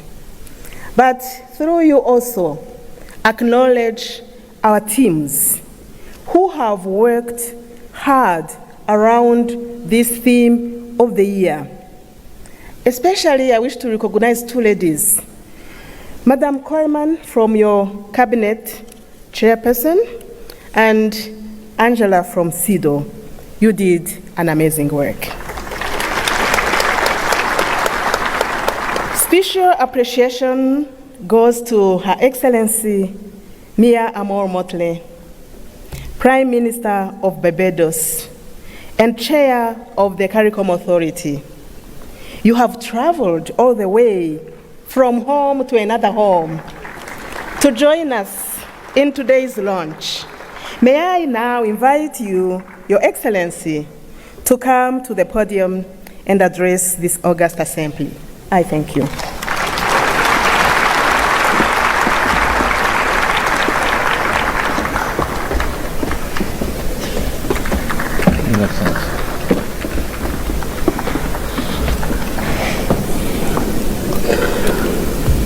Thank you very much, Madam Chairperson. Your Excellencies, and may I start, Chairperson of the African Union, President of Angola, Your Excellency, Prime Minister of the Federal Democratic Republic of Ethiopia and our host, Dr. Abiy Ahmed, Your Excellency, outgoing Chairperson of the African Union, and President of the Islamic Republic of Mauritania, Your Majesties, Your Excellencies, Heads of State and Government of the African Union, and First Ladies present, Your Excellency, the President of Palestinian Authority, Your Excellency Antonio Guterres, Secretary General of the United Nations, Your Excellency Musa Faki Mohammed, Chairperson of the African Union Commission, Your Excellencies, former heads of state and heads of government of the African Union, distinguished delegates, ambassadors, and guests all. I stand here clothed in the spirit of the battles of Adwa, conscious that it was that battle within 24 hours that shook the confidence of the powers of Europe, but inspired the people of Africa and the children of the African diaspora that good would prevail over evil and light over darkness, but only in the context of our unity. I stand here conscious that it was that battle that forged the beginnings of Pan-Africanism that eventually led to the movement for independence and the destruction of the colonial powers to give us not full development and power, but the first steps of political independence. I stand here conscious and buffeted by the dreams and works of the great Pan-African pioneers, and conscious that as a children of the Caribbean, we have long dreamt for the moment of unity with our brothers and sisters of Africa, a division that was secured by those whose success and survival depended on separation of us rather than on the ability for us to act as one common people.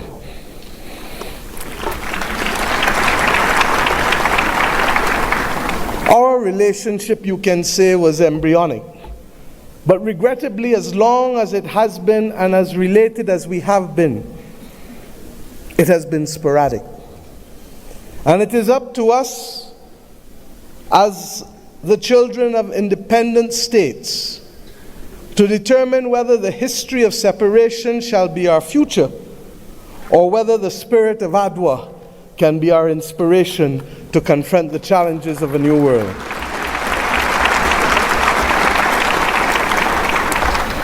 Yes, I stand here as a daughter of Africa. I stand here equally as a proud Prime Minister of Barbados, a country which is the first landmass that you reach after you leave this great continent of Africa. A country which became a hub for the wrong reasons, but today I come to Ethiopia to share with you in the Africa Union that we can be a hub now for the right reasons between our two peoples. I stand here as the proud chairman of CARICOM, the Caribbean community, recognizing that as a member of the 6th region of Africa, we have come to reclaim our Atlantic destiny.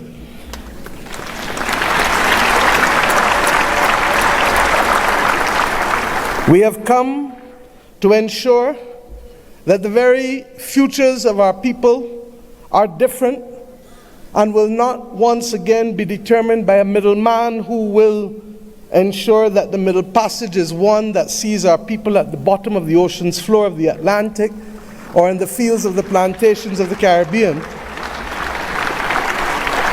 but instead that it will be a future that sees our people, hears our people, feels our people, and that will determine in future that it is we who shall forge the manner in which we cooperate, integrate, and invest, rather than simply being victims of a past history. I stand here equally as the chair of the V20, 70 countries across the world that are climate vulnerable, 40% of whom come from this great continent of Africa, recognizing that it is only through unity that we can confront the existential crisis of our generation, that of the climate crisis. The Secretary General of the United Nations has already laid out, ably so, many of the iniquities that we continue to face in spite of political independence. It was His Majesty Haile Selassie who popularized and told us that there shall be no first-class or second-class citizens, words popularized by Bob Marley, learned by all of our people without appropriately recognizing the context in which he spoke and the mission which must be ours for generations until it is achieved.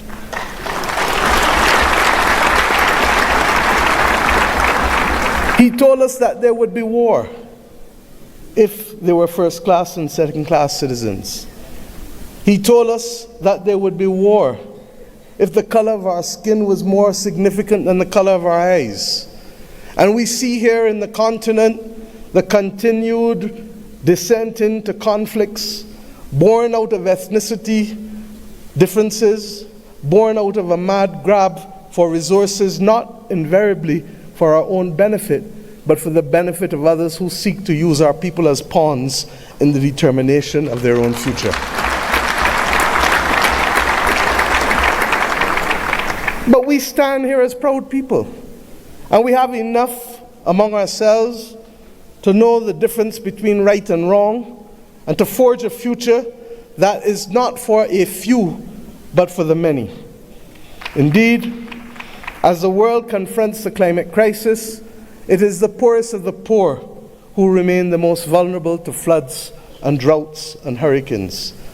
It is the poorest of the poor, and soon to be the middle of the middle, who will no longer be able to access insurance and therefore to be able to forge ahead with development if we do not make changes. We have examples of a partnership that have worked for us, not just from the spirit of Adwa and the conquest and the rise of the Pan-Africanist movement in our history, but within recent times. During the COVID-19 pandemic, it was the African Union, under the leadership then of President Ramaphosa, and with the assistance of Dr. Tedros of the WHO, that recognized that the Caribbean, which was being marginalized by denial of access to basic therapeutics, basic medical equipment, to vaccines, that we should not be left as pariahs on the global landscape, but that our brothers and sisters in Africa would bring us through the Africa Medical Supplies platform to be able to ensure that we could secure for our own people.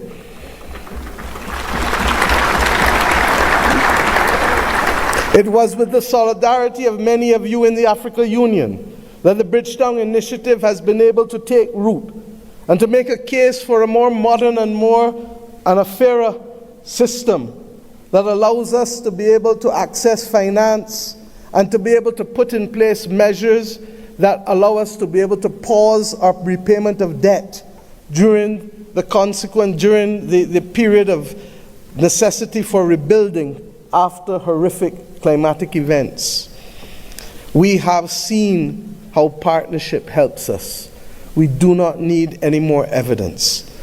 What is required of us is to lead the way to peace, to prosperity, and to justice. And the reparations which we call for the international community to be able to recognize, first and foremost, with that which we ask from each of our children: say sorry. Say sorry, and mean it.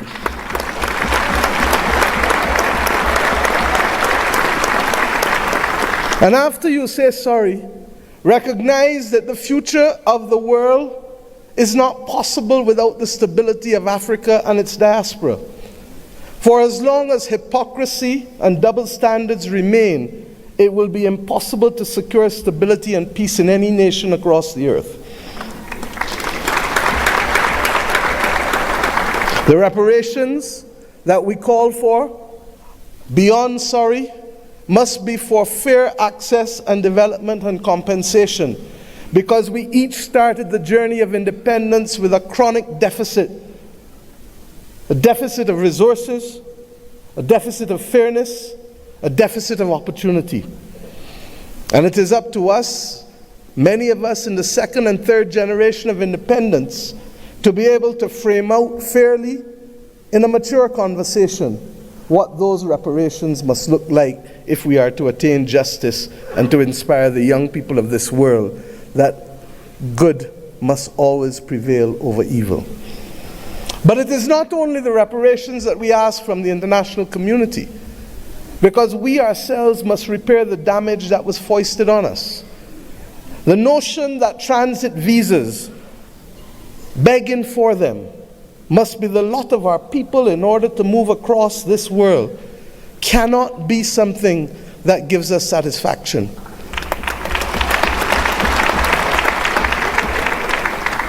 To go east and to go west, we are first forced to go north.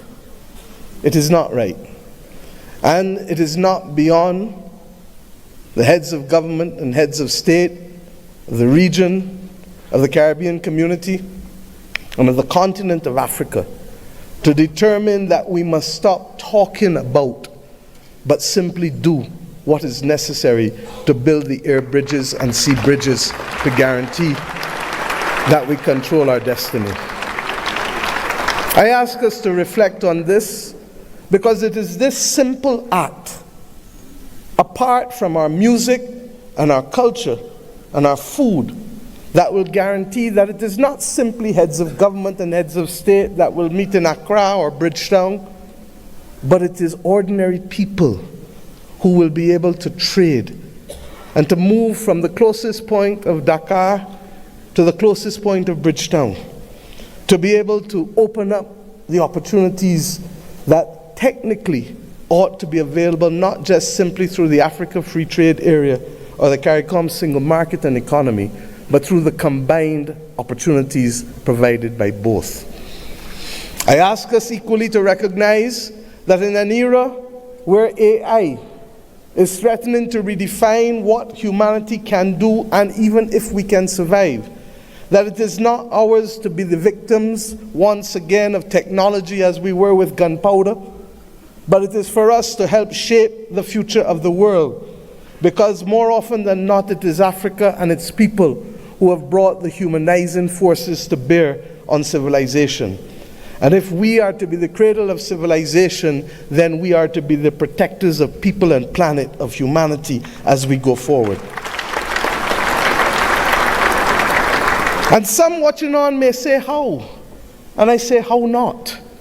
How not does a continent that has 40% of the world's minerals not be in charge of helping to secure the destiny and stability of the planet? How not does the numbers of our two communities, who constitute a third of the world's states, not act in singular purpose to forge the kind of world that we want and to be able to ensure that the institutions that deny access to us to hear our voices as reflective of the continent and of the small island developing states of the world? How do we not secure that admission, which is not only just, but a moral imperative if the world is to have stability in this 21st century? My friends, I ask you, how do we not secure this victory when 1 in every 5 and possibly 1 in every 4 persons on the planet will come from this continent and its diaspora? Those who lead today have a moral imperative, not just to our citizens in our own countries, but above all else, to unity.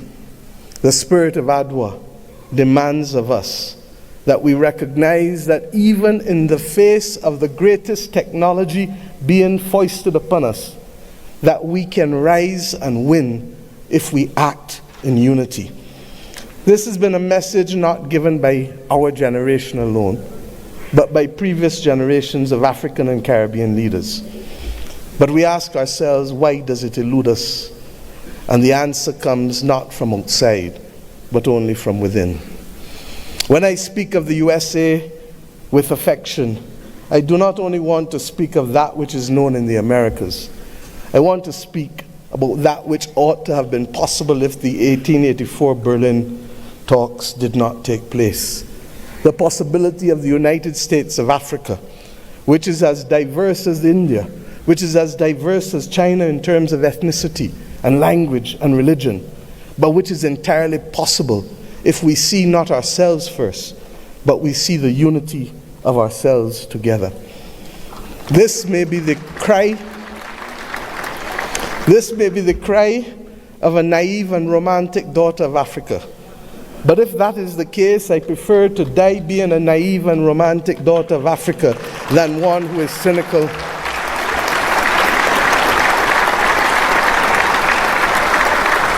and one who is daunted by the actions and power of others. We know what it is to stand in unity with you to fight apartheid and to fight for the liberation of the peoples of Africa. For when President Castro stood to send people from his own country to Southern Africa to free your people, it was in my own country that the planes refueled, ensuring that that battle was possible.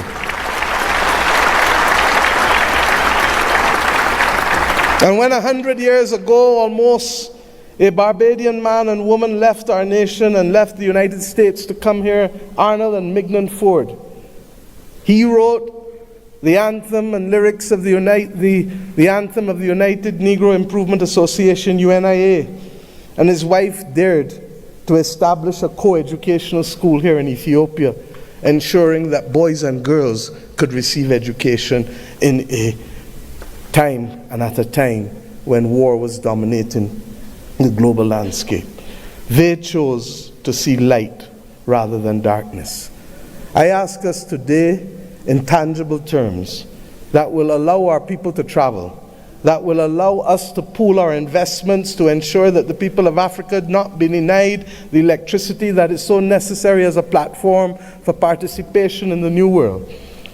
I ask us not only to pool that investment, but to also ensure that we pool our voices, because there is too much division in this world today. There is too much war and there is too much conflict. And we know what precipitates and causes that.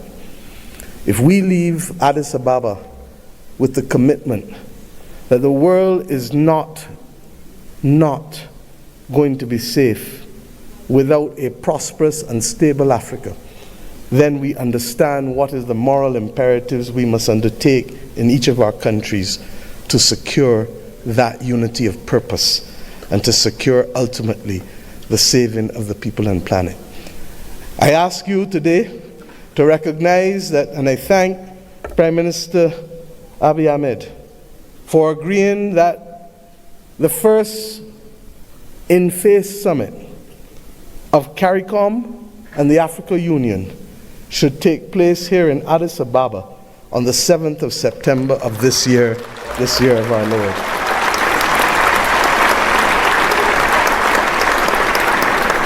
By that simple act, we build on the inaugural summit which took place virtually in 2021.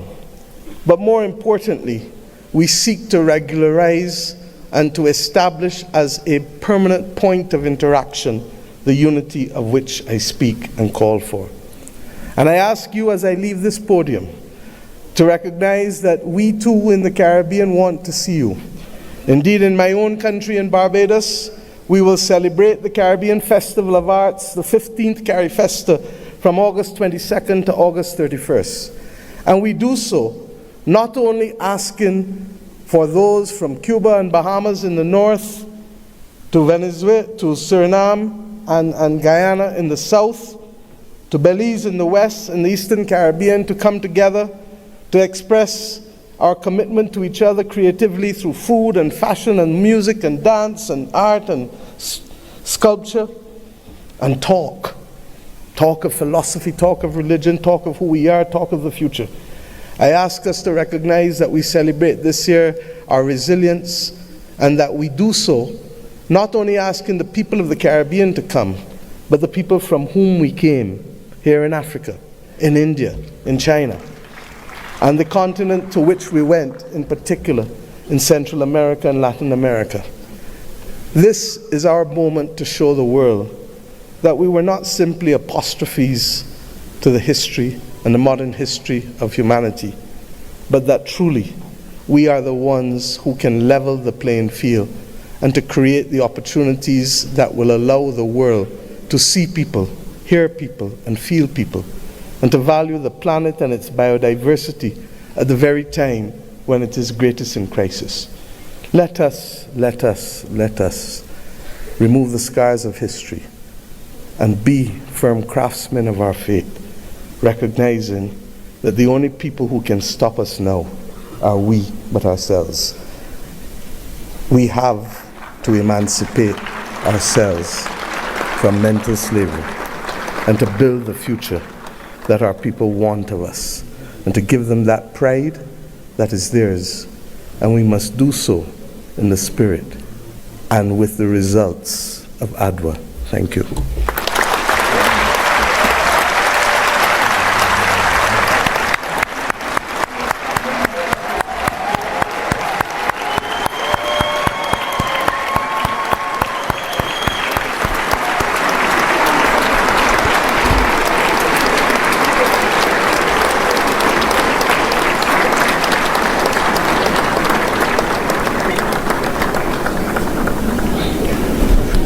Thank you, Your Excellency, Prime Minister of Barbados, Chair of the Caribbean Community, CARICOM, for a global call for the African Union theme of year 2025. It is my distinct honor to welcome now His Excellency John Mahama, the President of the Republic of Ghana, as the African Union leader on advancing the cause of justice and payment of reparations to Africans. Your Excellency.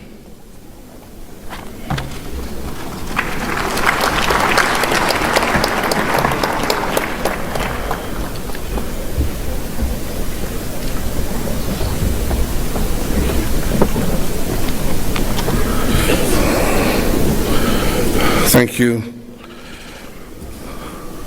Your Excellency, Chairman, President of Angola, Your Excellency, Prime Minister Abiy Ahmed of the Federal Democratic Republic of Ethiopia, Your Excellency, Chairperson of the African Union, and in the interest of time, may I just proceed on established protocol and say, Your Excellencies, my colleague, heads of state, distinguished citizens. It's a privilege to address this historic launch of the African Union theme of the year 2025, and I quote, "Justice for Africans and the people of African descent through reparations," unquote. This moment marks a significant milestone in our collective pursuit of justice, equity, and the long overdue recognition of the historical injustices that continue to shape the lives of Africans and the people of African descent worldwide.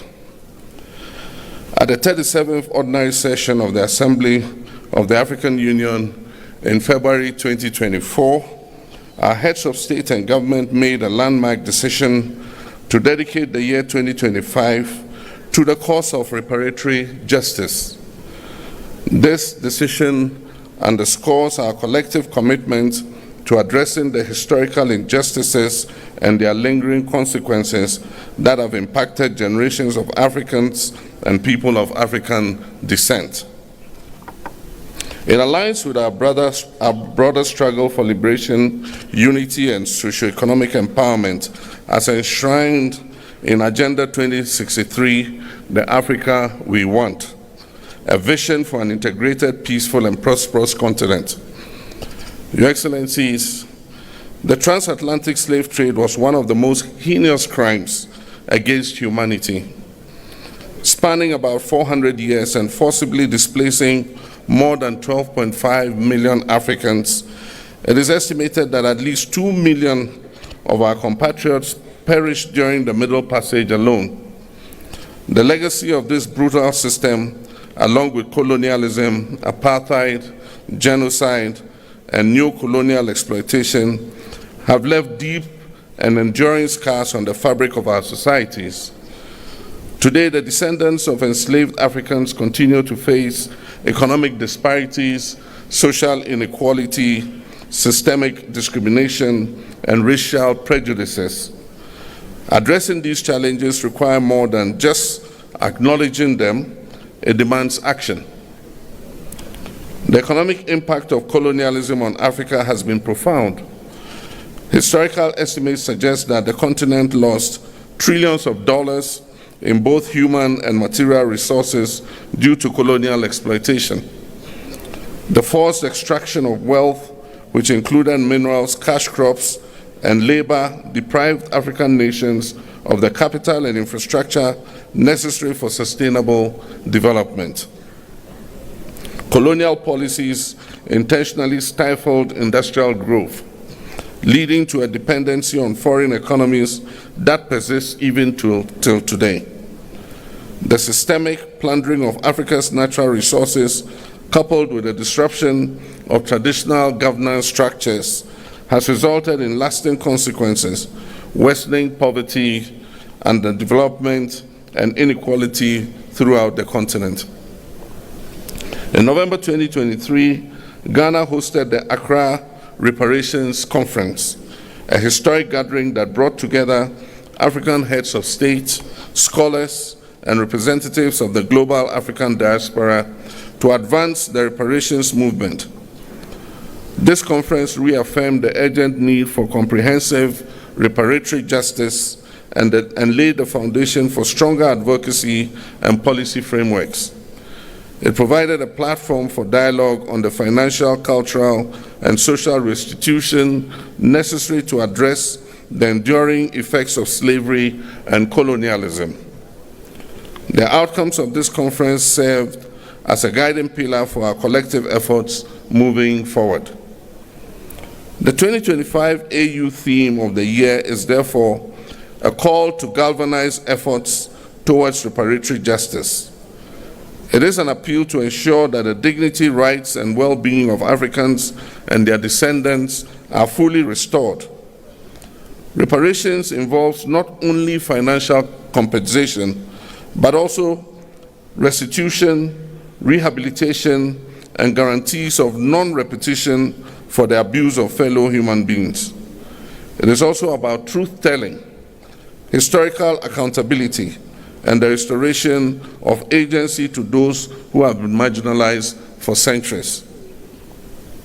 Your Excellencies, ladies and gentlemen, the call for reparations, while including, extends beyond financial redress to encompass addressing structural inequalities, ensuring educational and economic opportunities, reclaiming cultural heritage, and amplifying the voice of Africa and the diaspora communities on the global stage.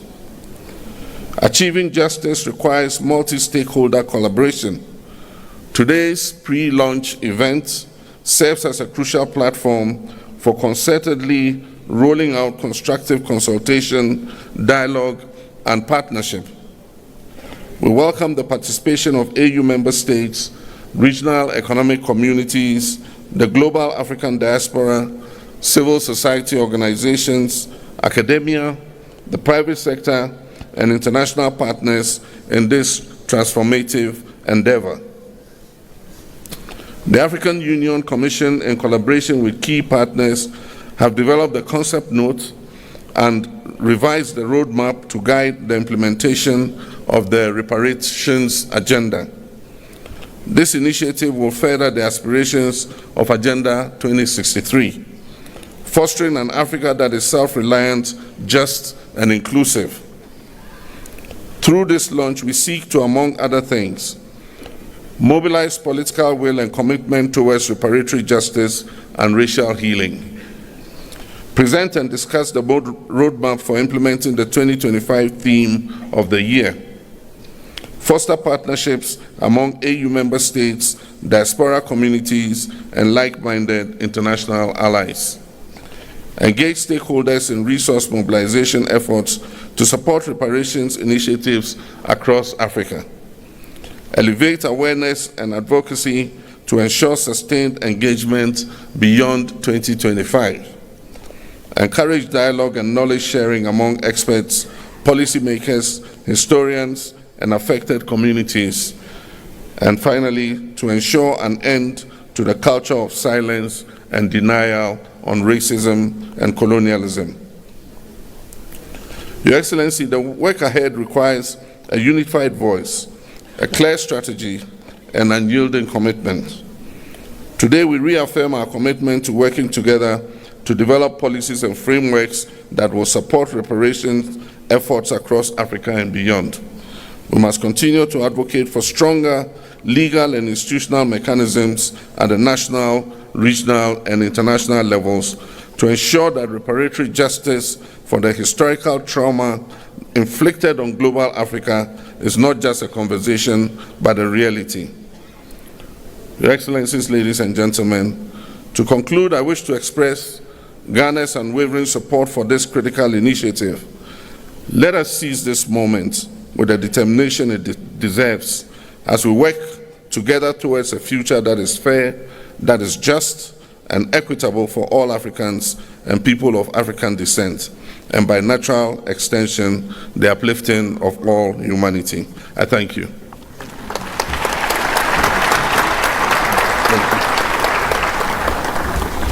Thank you very much, Your Excellency. Allow me now, Excellencies, ladies and gentlemen, to move to the family photo while calling the rest of the respective delegates to remain in their seats.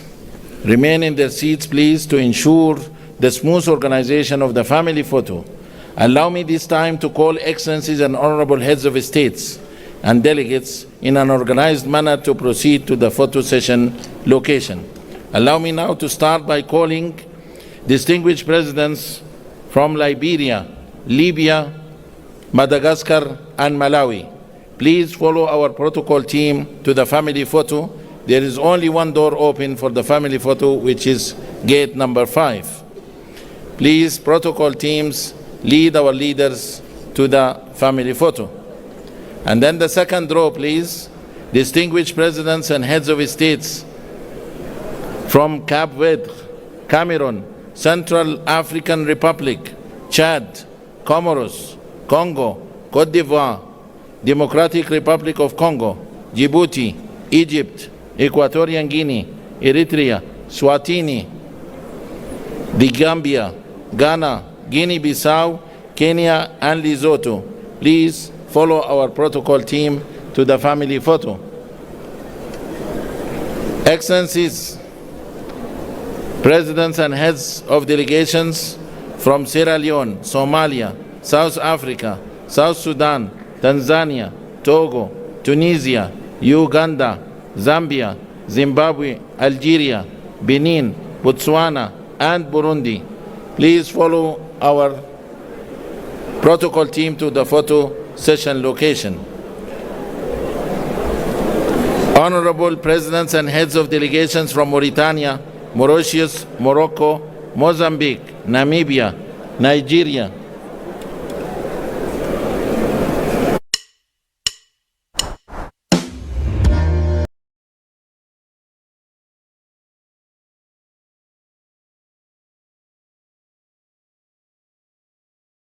Yes, Mr. Speaker, I do. Your Lizo, or whoever, don't let me talk law, the one who sold your land to you, was he a chief, or it was a state land, or some real estate company that had acquired it and decided to sell to you? Mr. Speaker, I live in a property that was sold to me by TDC, Tema Development Corporation. So that is state land. You know, TDC is the custodian of state lands. Mr. Speaker. Let me finish. Tema Development Company. Mr. Speaker, since corporation. TDC is headed by a political head, I agree with you. And TDC has a standard rate that it applies. Rightly so, Mr. Chairman. So there is nothing wrong you owning a property sold to you by state authority. There's nothing wrong. Mr. Speaker, not all sales are the same. Please explain. What do you mean by not all sales are the same? Mr. Speaker, not all sales are the same. You mean the Mr. Chairman? Mr. Chairman, not all sales are the same.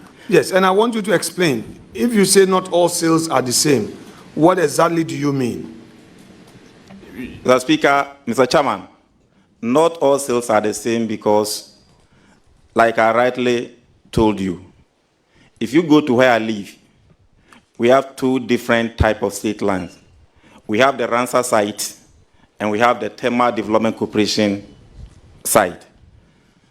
There are illegal sales and there are legal sales. That's why I say not all sales are the same. I'm only confining myself to the legal sales. Speaker, it is not, legal sales are not wrong. Very well. Since they are legal. So what I want to put across is this. For instance, if you go to Cantonment, if you go to Labone, if you go to Roman Ridge, if you enter the Ridge Enclave proper, you see high-rise buildings, properties that are owned by non-Ghanaians, some owned by Ghanaians. Do you think that Ghanaians owning such properties, especially if they are politicians, your own view, would it be wrong for a Ghanaian who is a politician to acquire a property in such an enclave the same way a Lebanese, an Indian, a Syrian, a Turkish acquires the same property from the States? Mr. Speaker, Mr. Chairman, that's why I said from the onset that not all sales are the same. Assuming you have in every business, there are certain things we call trade secrets. And that is why if you are an insider and you turn around to come and buy from that same deal, I don't think you may be doing a great service to the company where you work. It is in that background that it may be perceived as being wrong. But if, like for instance, just as we are here, excuse me for my word, you may be in opposition. You are not in government. You have no idea about what is happening in government. Therefore, before you have access to procure some of those things, it may be through certain rigorous opportunities. So if that happens, like the other so-called foreigners or strangers that you mentioned, I may have no wrong with that because there are also Ghanaians who have access or buy access or property in other countries. So that's my view about it. Okay, Chairman, these are just my intro. I'll leave it here. We'll come back when you are done with that. Thank you so much. Thank you, man leader. We shall proceed, starting with Honorable Andrews Chiwite. Okay, I'll see you. Thank you, Mr. Chairman. Honorable, you have the floor. Thank you, Mr. Chairman. I want to take my leader, Mensro. Onehau. Yes, we all believe in these statements because my belief is that Honorable Ahmed believes that if you have God, you don't have to fear. If you have God, anyhow. No wonder he is an elder in the Church of Pentecost. Honorable Leader, we all appreciate you. Where you are going to make a very great mark. President Mama believes in you. We all believe in you. We have no doubt at all. But Honorable Chair, before I go ahead, I just want you to give me this opportunity to explain this. I serve on the Western Housing Committee as a Vice Chair, and TDC, Tema Development Company, they build houses and sell to the general public. You don't need to have connection before you own a house or before you buy a house from TDC. So, yes, so I just want the general public to know this. They sell land, they sell houses. You can walk in, bargain with them, and buy a house once you have money to do that. Honorable Chiwete, I am a lawyer, 23 years at the bar. I had a lot of dealings with Tema Development Corporation, now Tema Development Company. They are into the business of real estate.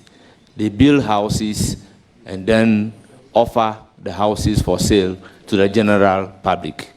They will acquire land, parcel the land, and grant the same land to individuals who are interested to purchase the land and develop. The whole country is aware about the business of TDC. So proceed to ask your question. Very grateful.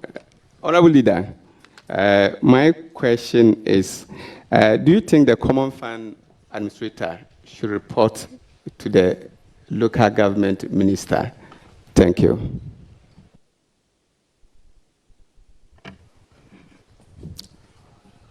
Mr. Chairman, yes. Well, I have no further questions apart from to wish you well. We'll continue to knock at your doors, especially considering where I come from. Solatona Kalba is a rural district, just like your place. And so I will continue to come there until you help me develop Solatona Kalba. Thank you. Thank you very much. I will now give the floor to Honorable Atam Hills.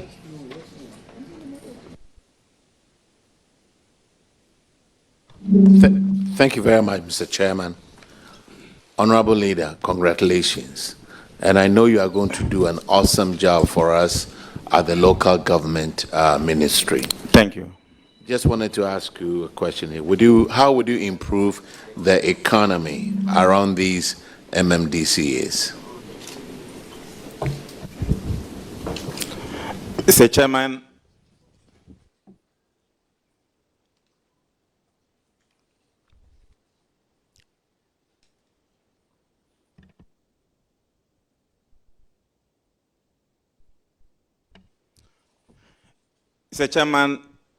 if you read the Constitution, development of the local economy is one of the core mandates of the MMDAs.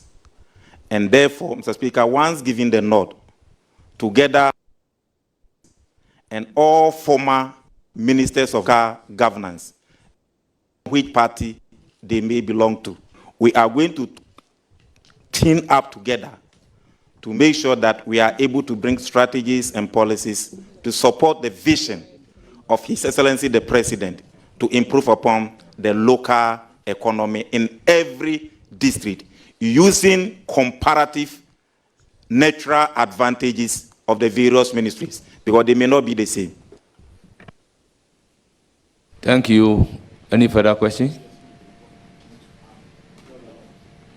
Thank you very much. I'll now give the floor to Honorable Martin Ajay Mensah Kosa. Thank you, Mr. Chairman. Let me take this opportunity to congratulate my brother and friend, the Honorable Ahmed Ibrahim. I'm happy for him. He's not too new to this sector, and I believe in his capabilities. I wish him well, and I have no doubt that he would excel. I congratulate you, my brother. Thank you, my very good brother. So let me begin with one major concern within local governance practitioners. It has been the challenge of lack of adequate human resource. And I recall lots of discussions came up. I had the opportunity of leading a process to introduce a bill in Parliament to establish the University of Local Governance and Development. Fair to have it that the last Parliament, the bill could not go through. I'm sure you are aware of this. With assurances to this committee, and for that matter, local governance practitioners, that you would, given the nod, consider this all-important issue of critical concern to our local governance process.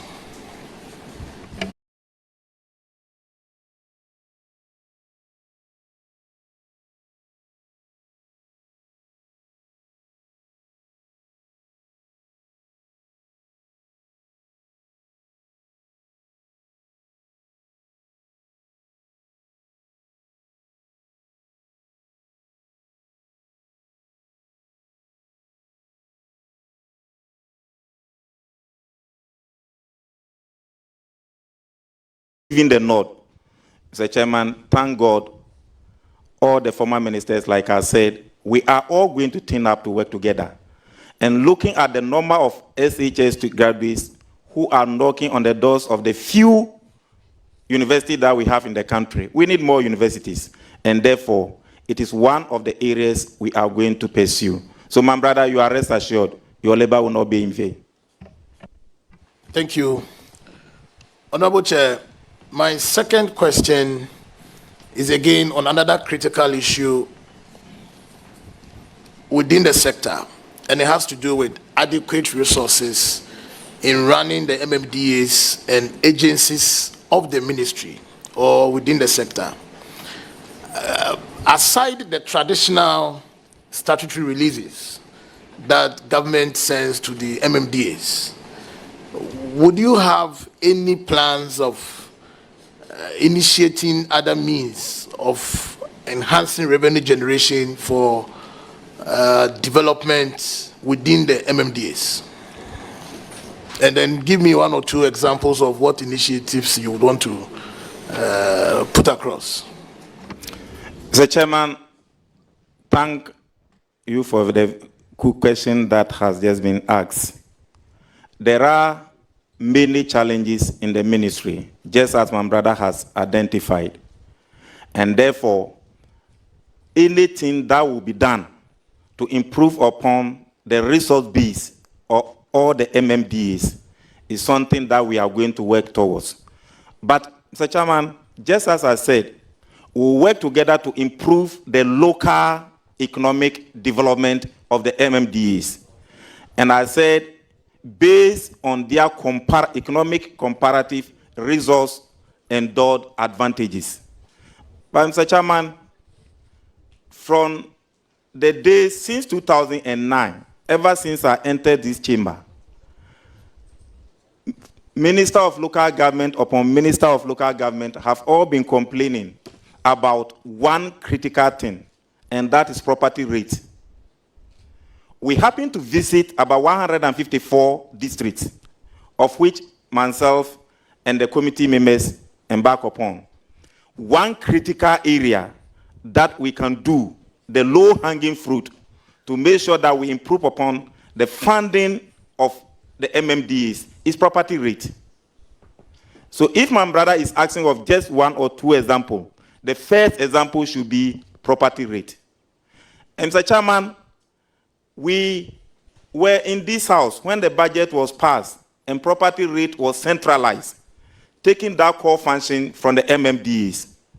The central government could not do it, and therefore it was later suspended and given back to the MMDAs. So when giving the nod, it's an area we are all going to collectively come together.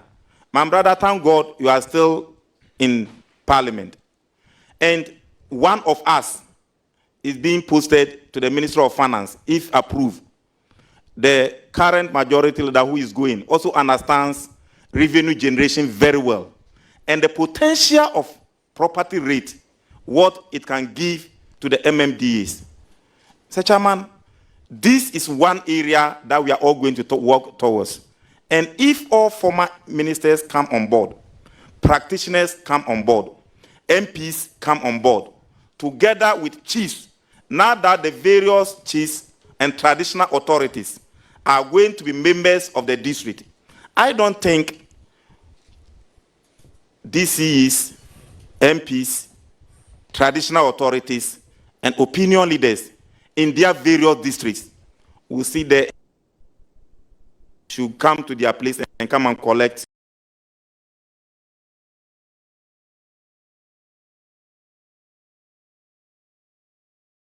Agongo. Good evening, Alaji. Good evening, Pakwisi. How are you? I'm very well, thank you. It's been a long time. Yes. I've read a lot about Alhaji Seydou Agongo, and it's really good to be interviewing you for the very first time. Thank you. What have you been up to? It's been caught for the past 8 years. Business is slow, and we are surviving. So basically, we're just putting things together to see how best we can live. Who's Alhaji Seydou Agongo? Alhaji Seydou Agongo is a businessman, a man who never gives up, a man who is determined to make things work, no matter the circumstances, and a man who is determined for all sort of things. That is, you are born into a world that you think there's a need for you to make the world a different place than you came to meet it. And that is what I stand for. In the introduction, I talked about you owning a number of businesses, including real estate, pharmaceuticals, roofing sheets, commodities, and agrochemicals. When did you start your businesses? Yes, so Pakwesi, you know, Africa is such that sometimes it becomes difficult when you start life. Where to channel your energy becomes a problem because there are so many challenges. Challenges like we are made to believe that you either have to just go to school and become who you want to become. But normally that's not the issue. You understand me? Because I believe that we are all created with a particular intuitions in us. Everybody has something to offer. I hope you are getting me. So I started my business life in Bema camp. That was where I stayed with my uncle. At the military station? Yes, Bema camp. I stayed at block 4, room 12 with my uncle. So, you know, we have these things that this military or these soldiers go to Lebanon. They buy things like cornmeal, freezer, TV sets, air conditions. Now they buy it, come and sell. When they go for operations, they pay them in dollars. That is UN operations. They pay them in dollars. They buy those things, bring it to Ghana here to come and sell. So I started with that business in Bema camp. And most people still remember me, still know me, and knows that that was the business I was doing. So that was how my business life started. From there, I jumped into borrowing money to soldiers. Yes, because those days is not like these days. Even these days, it's still difficult to access loans from bank.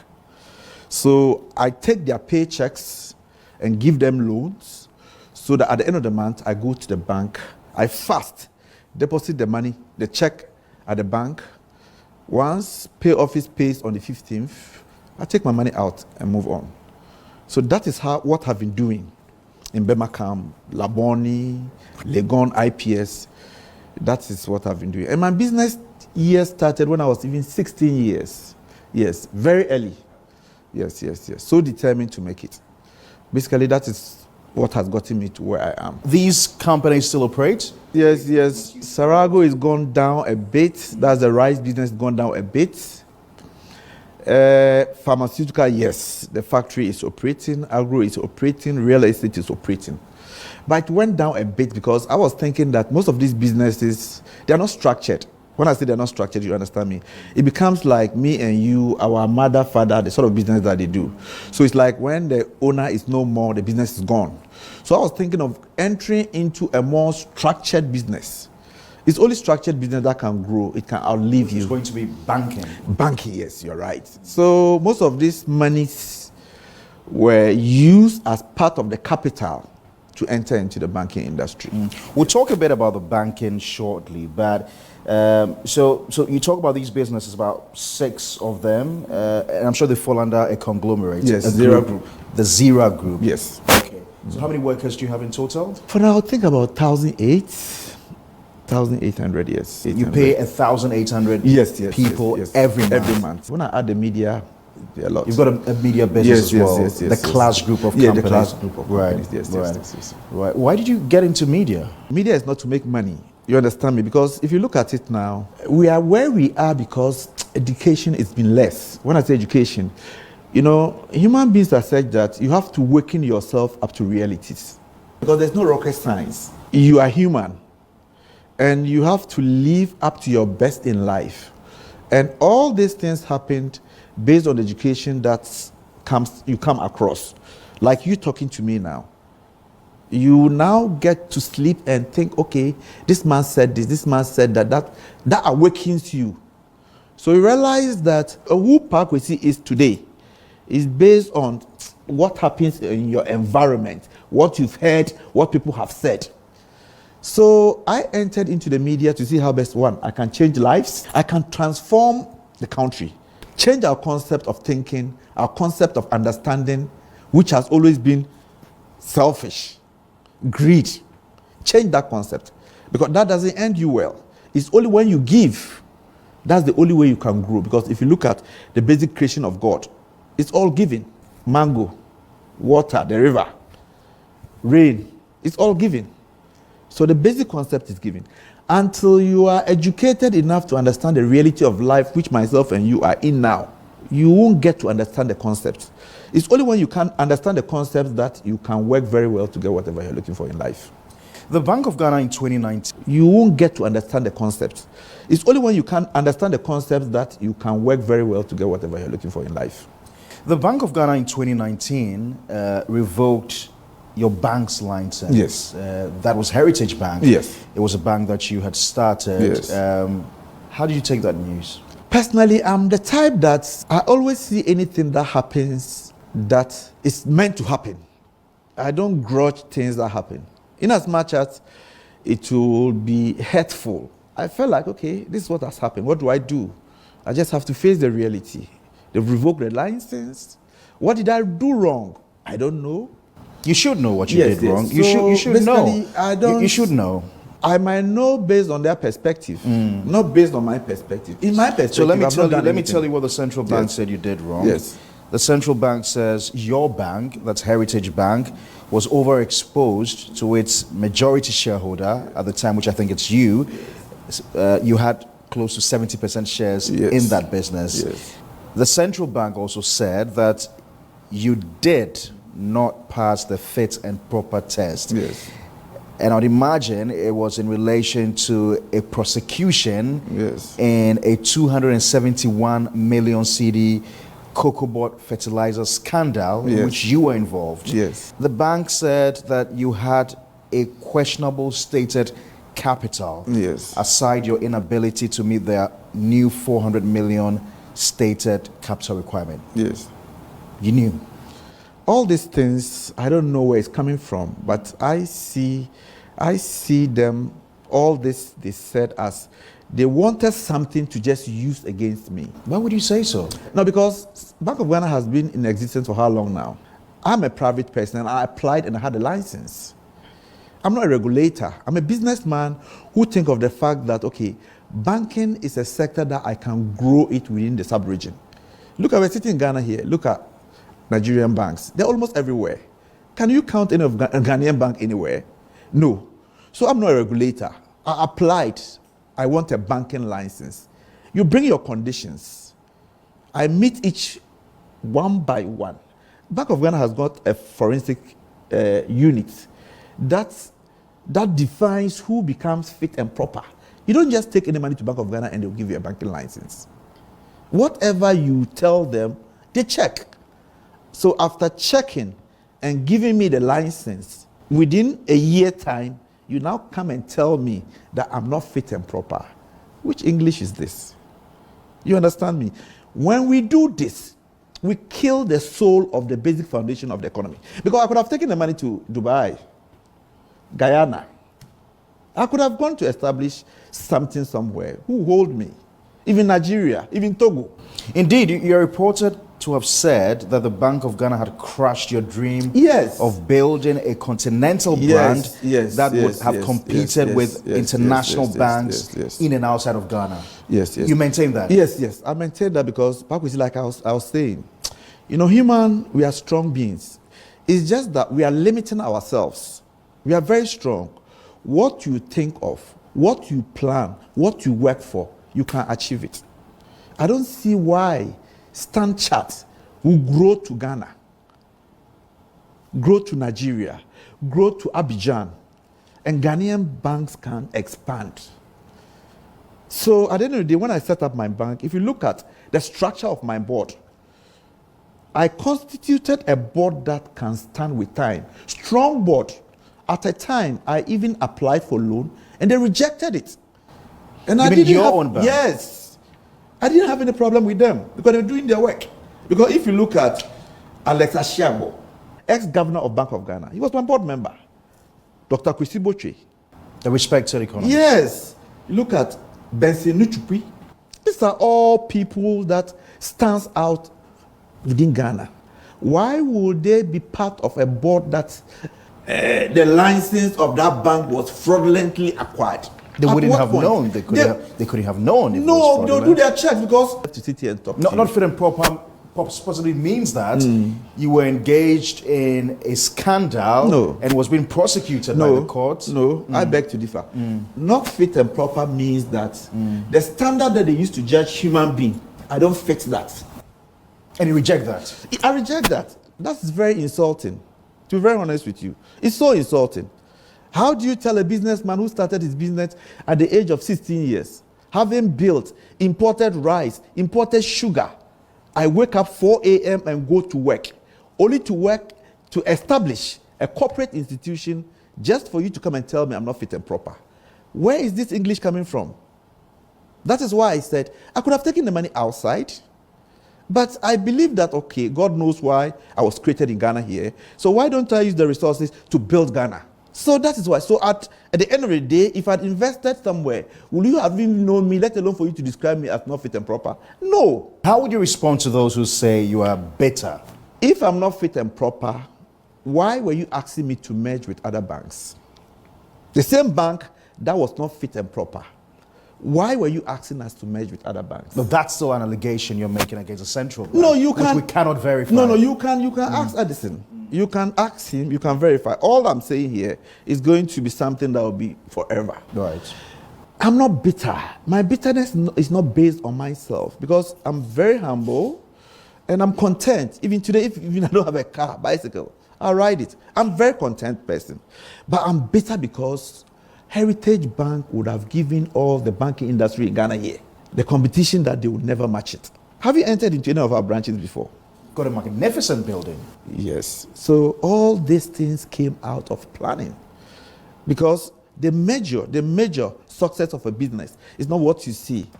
It's the planning that was done behind the scene. So for you, whatever prosecution you were going through, was still pending and had absolutely nothing to do with the central bank. Nothing. Because, okay, go to central bank now and say you want to open up. They will check the source of your funding. They even wrote a letter to Cocoa Board to find out that I said I have this amount pending. Cocoa Board responded. Every stage, they went to my school, Adontin Secondary School, to check on my history, my record. You're kidding me? They went to Laboni to check. All these things were systematically checked. And in all, positive. So at what point that I became not fit and proper? A change of government? Or you perceive me to belong to a particular government? But the central bank is a central bank, regardless of a change in government. I pray that we do something about this country. Other than that, we will go nowhere. Because look at it now.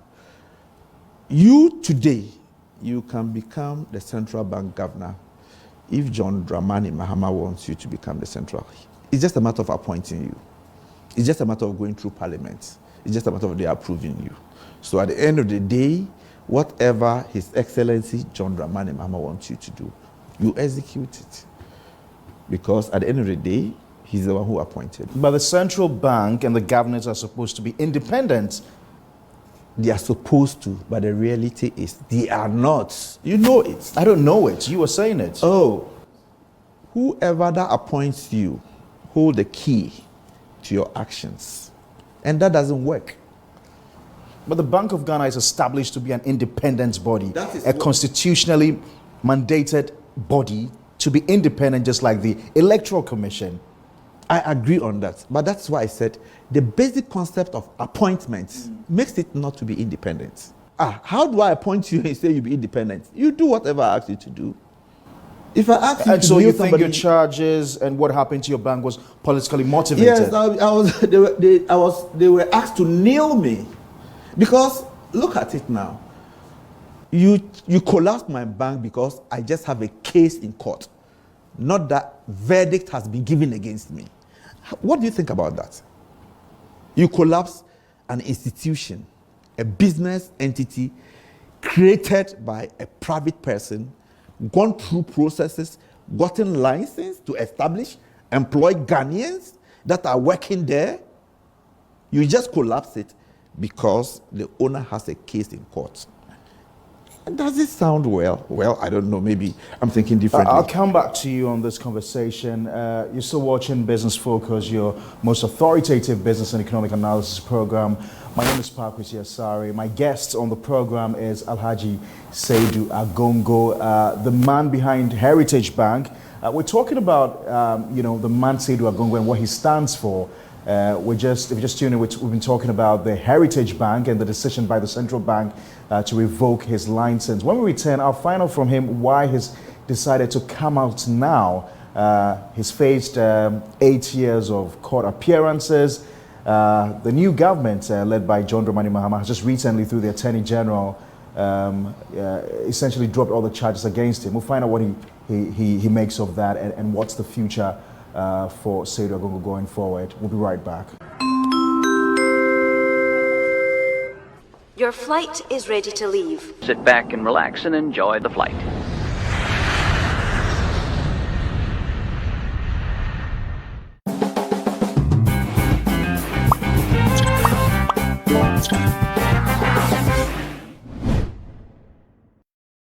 We're having a very interesting conversation tonight.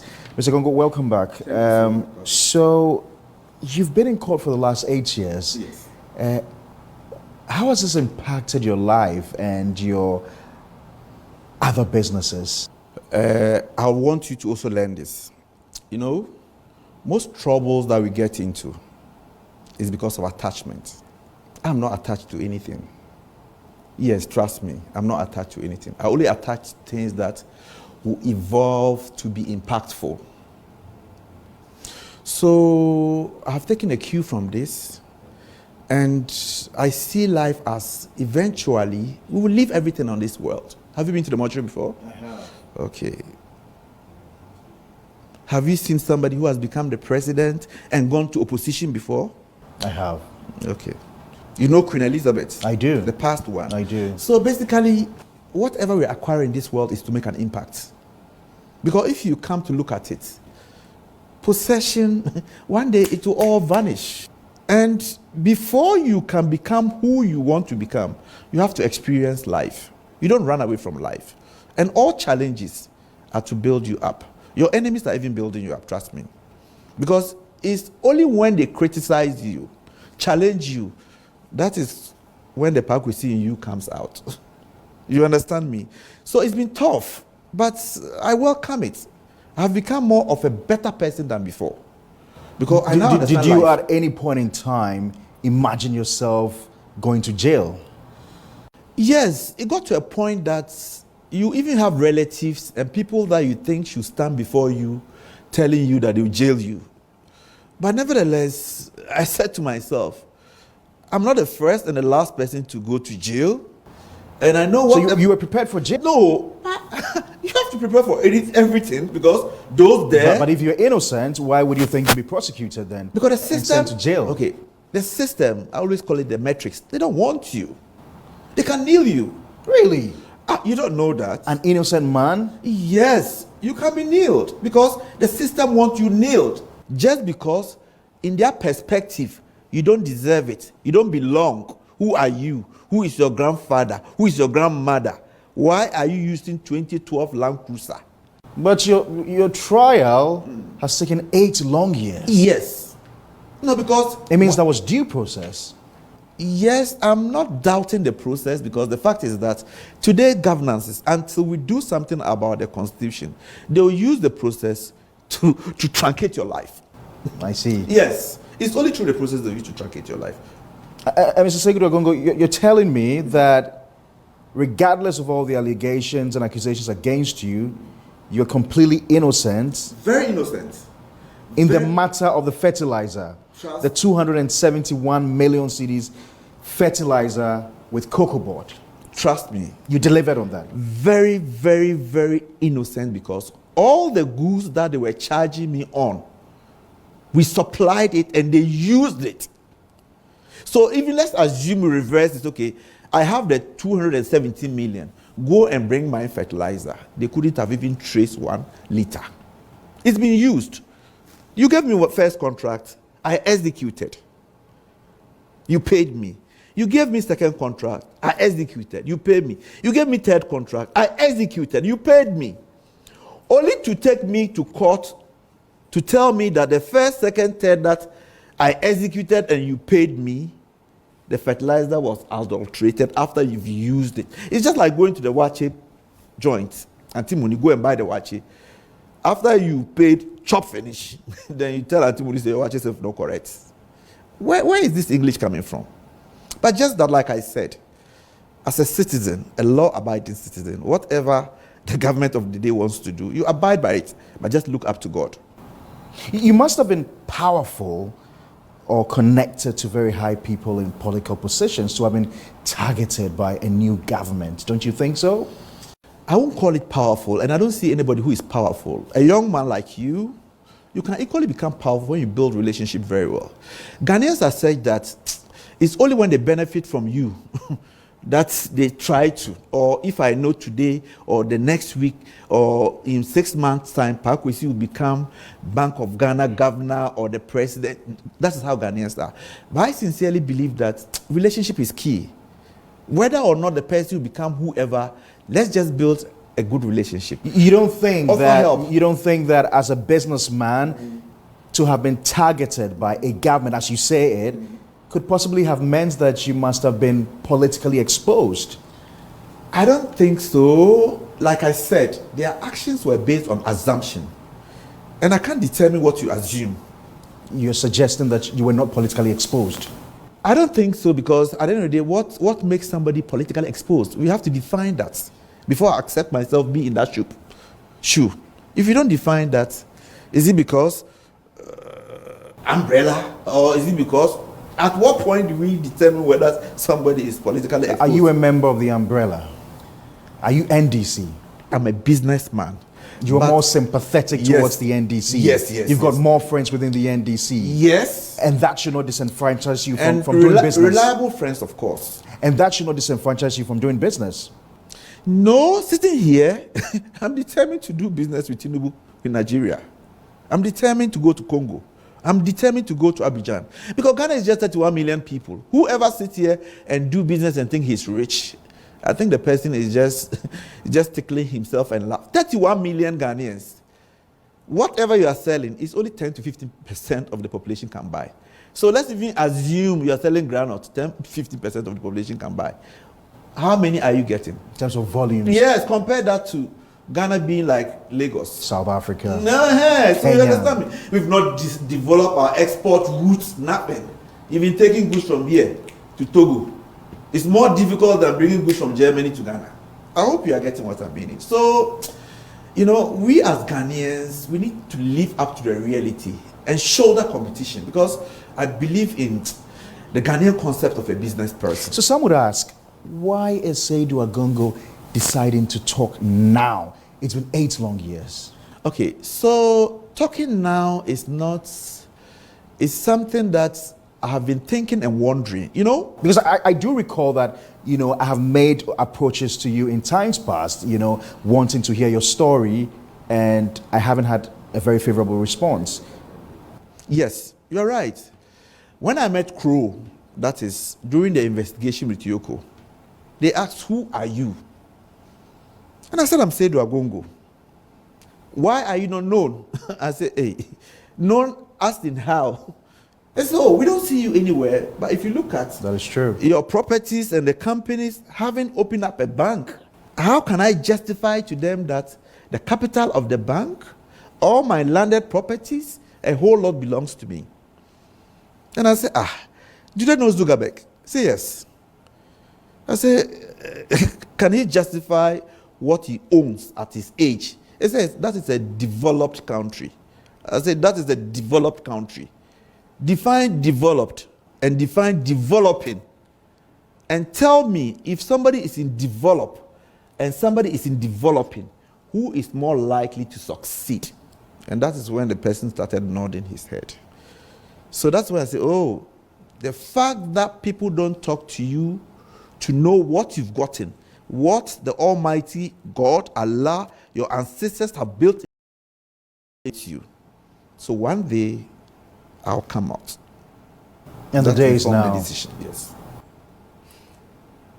Last week, the Attorney General dropped all charges against you. Essentially, he filed a nolle prosequi in your case, which says that he will discontinue the case against you.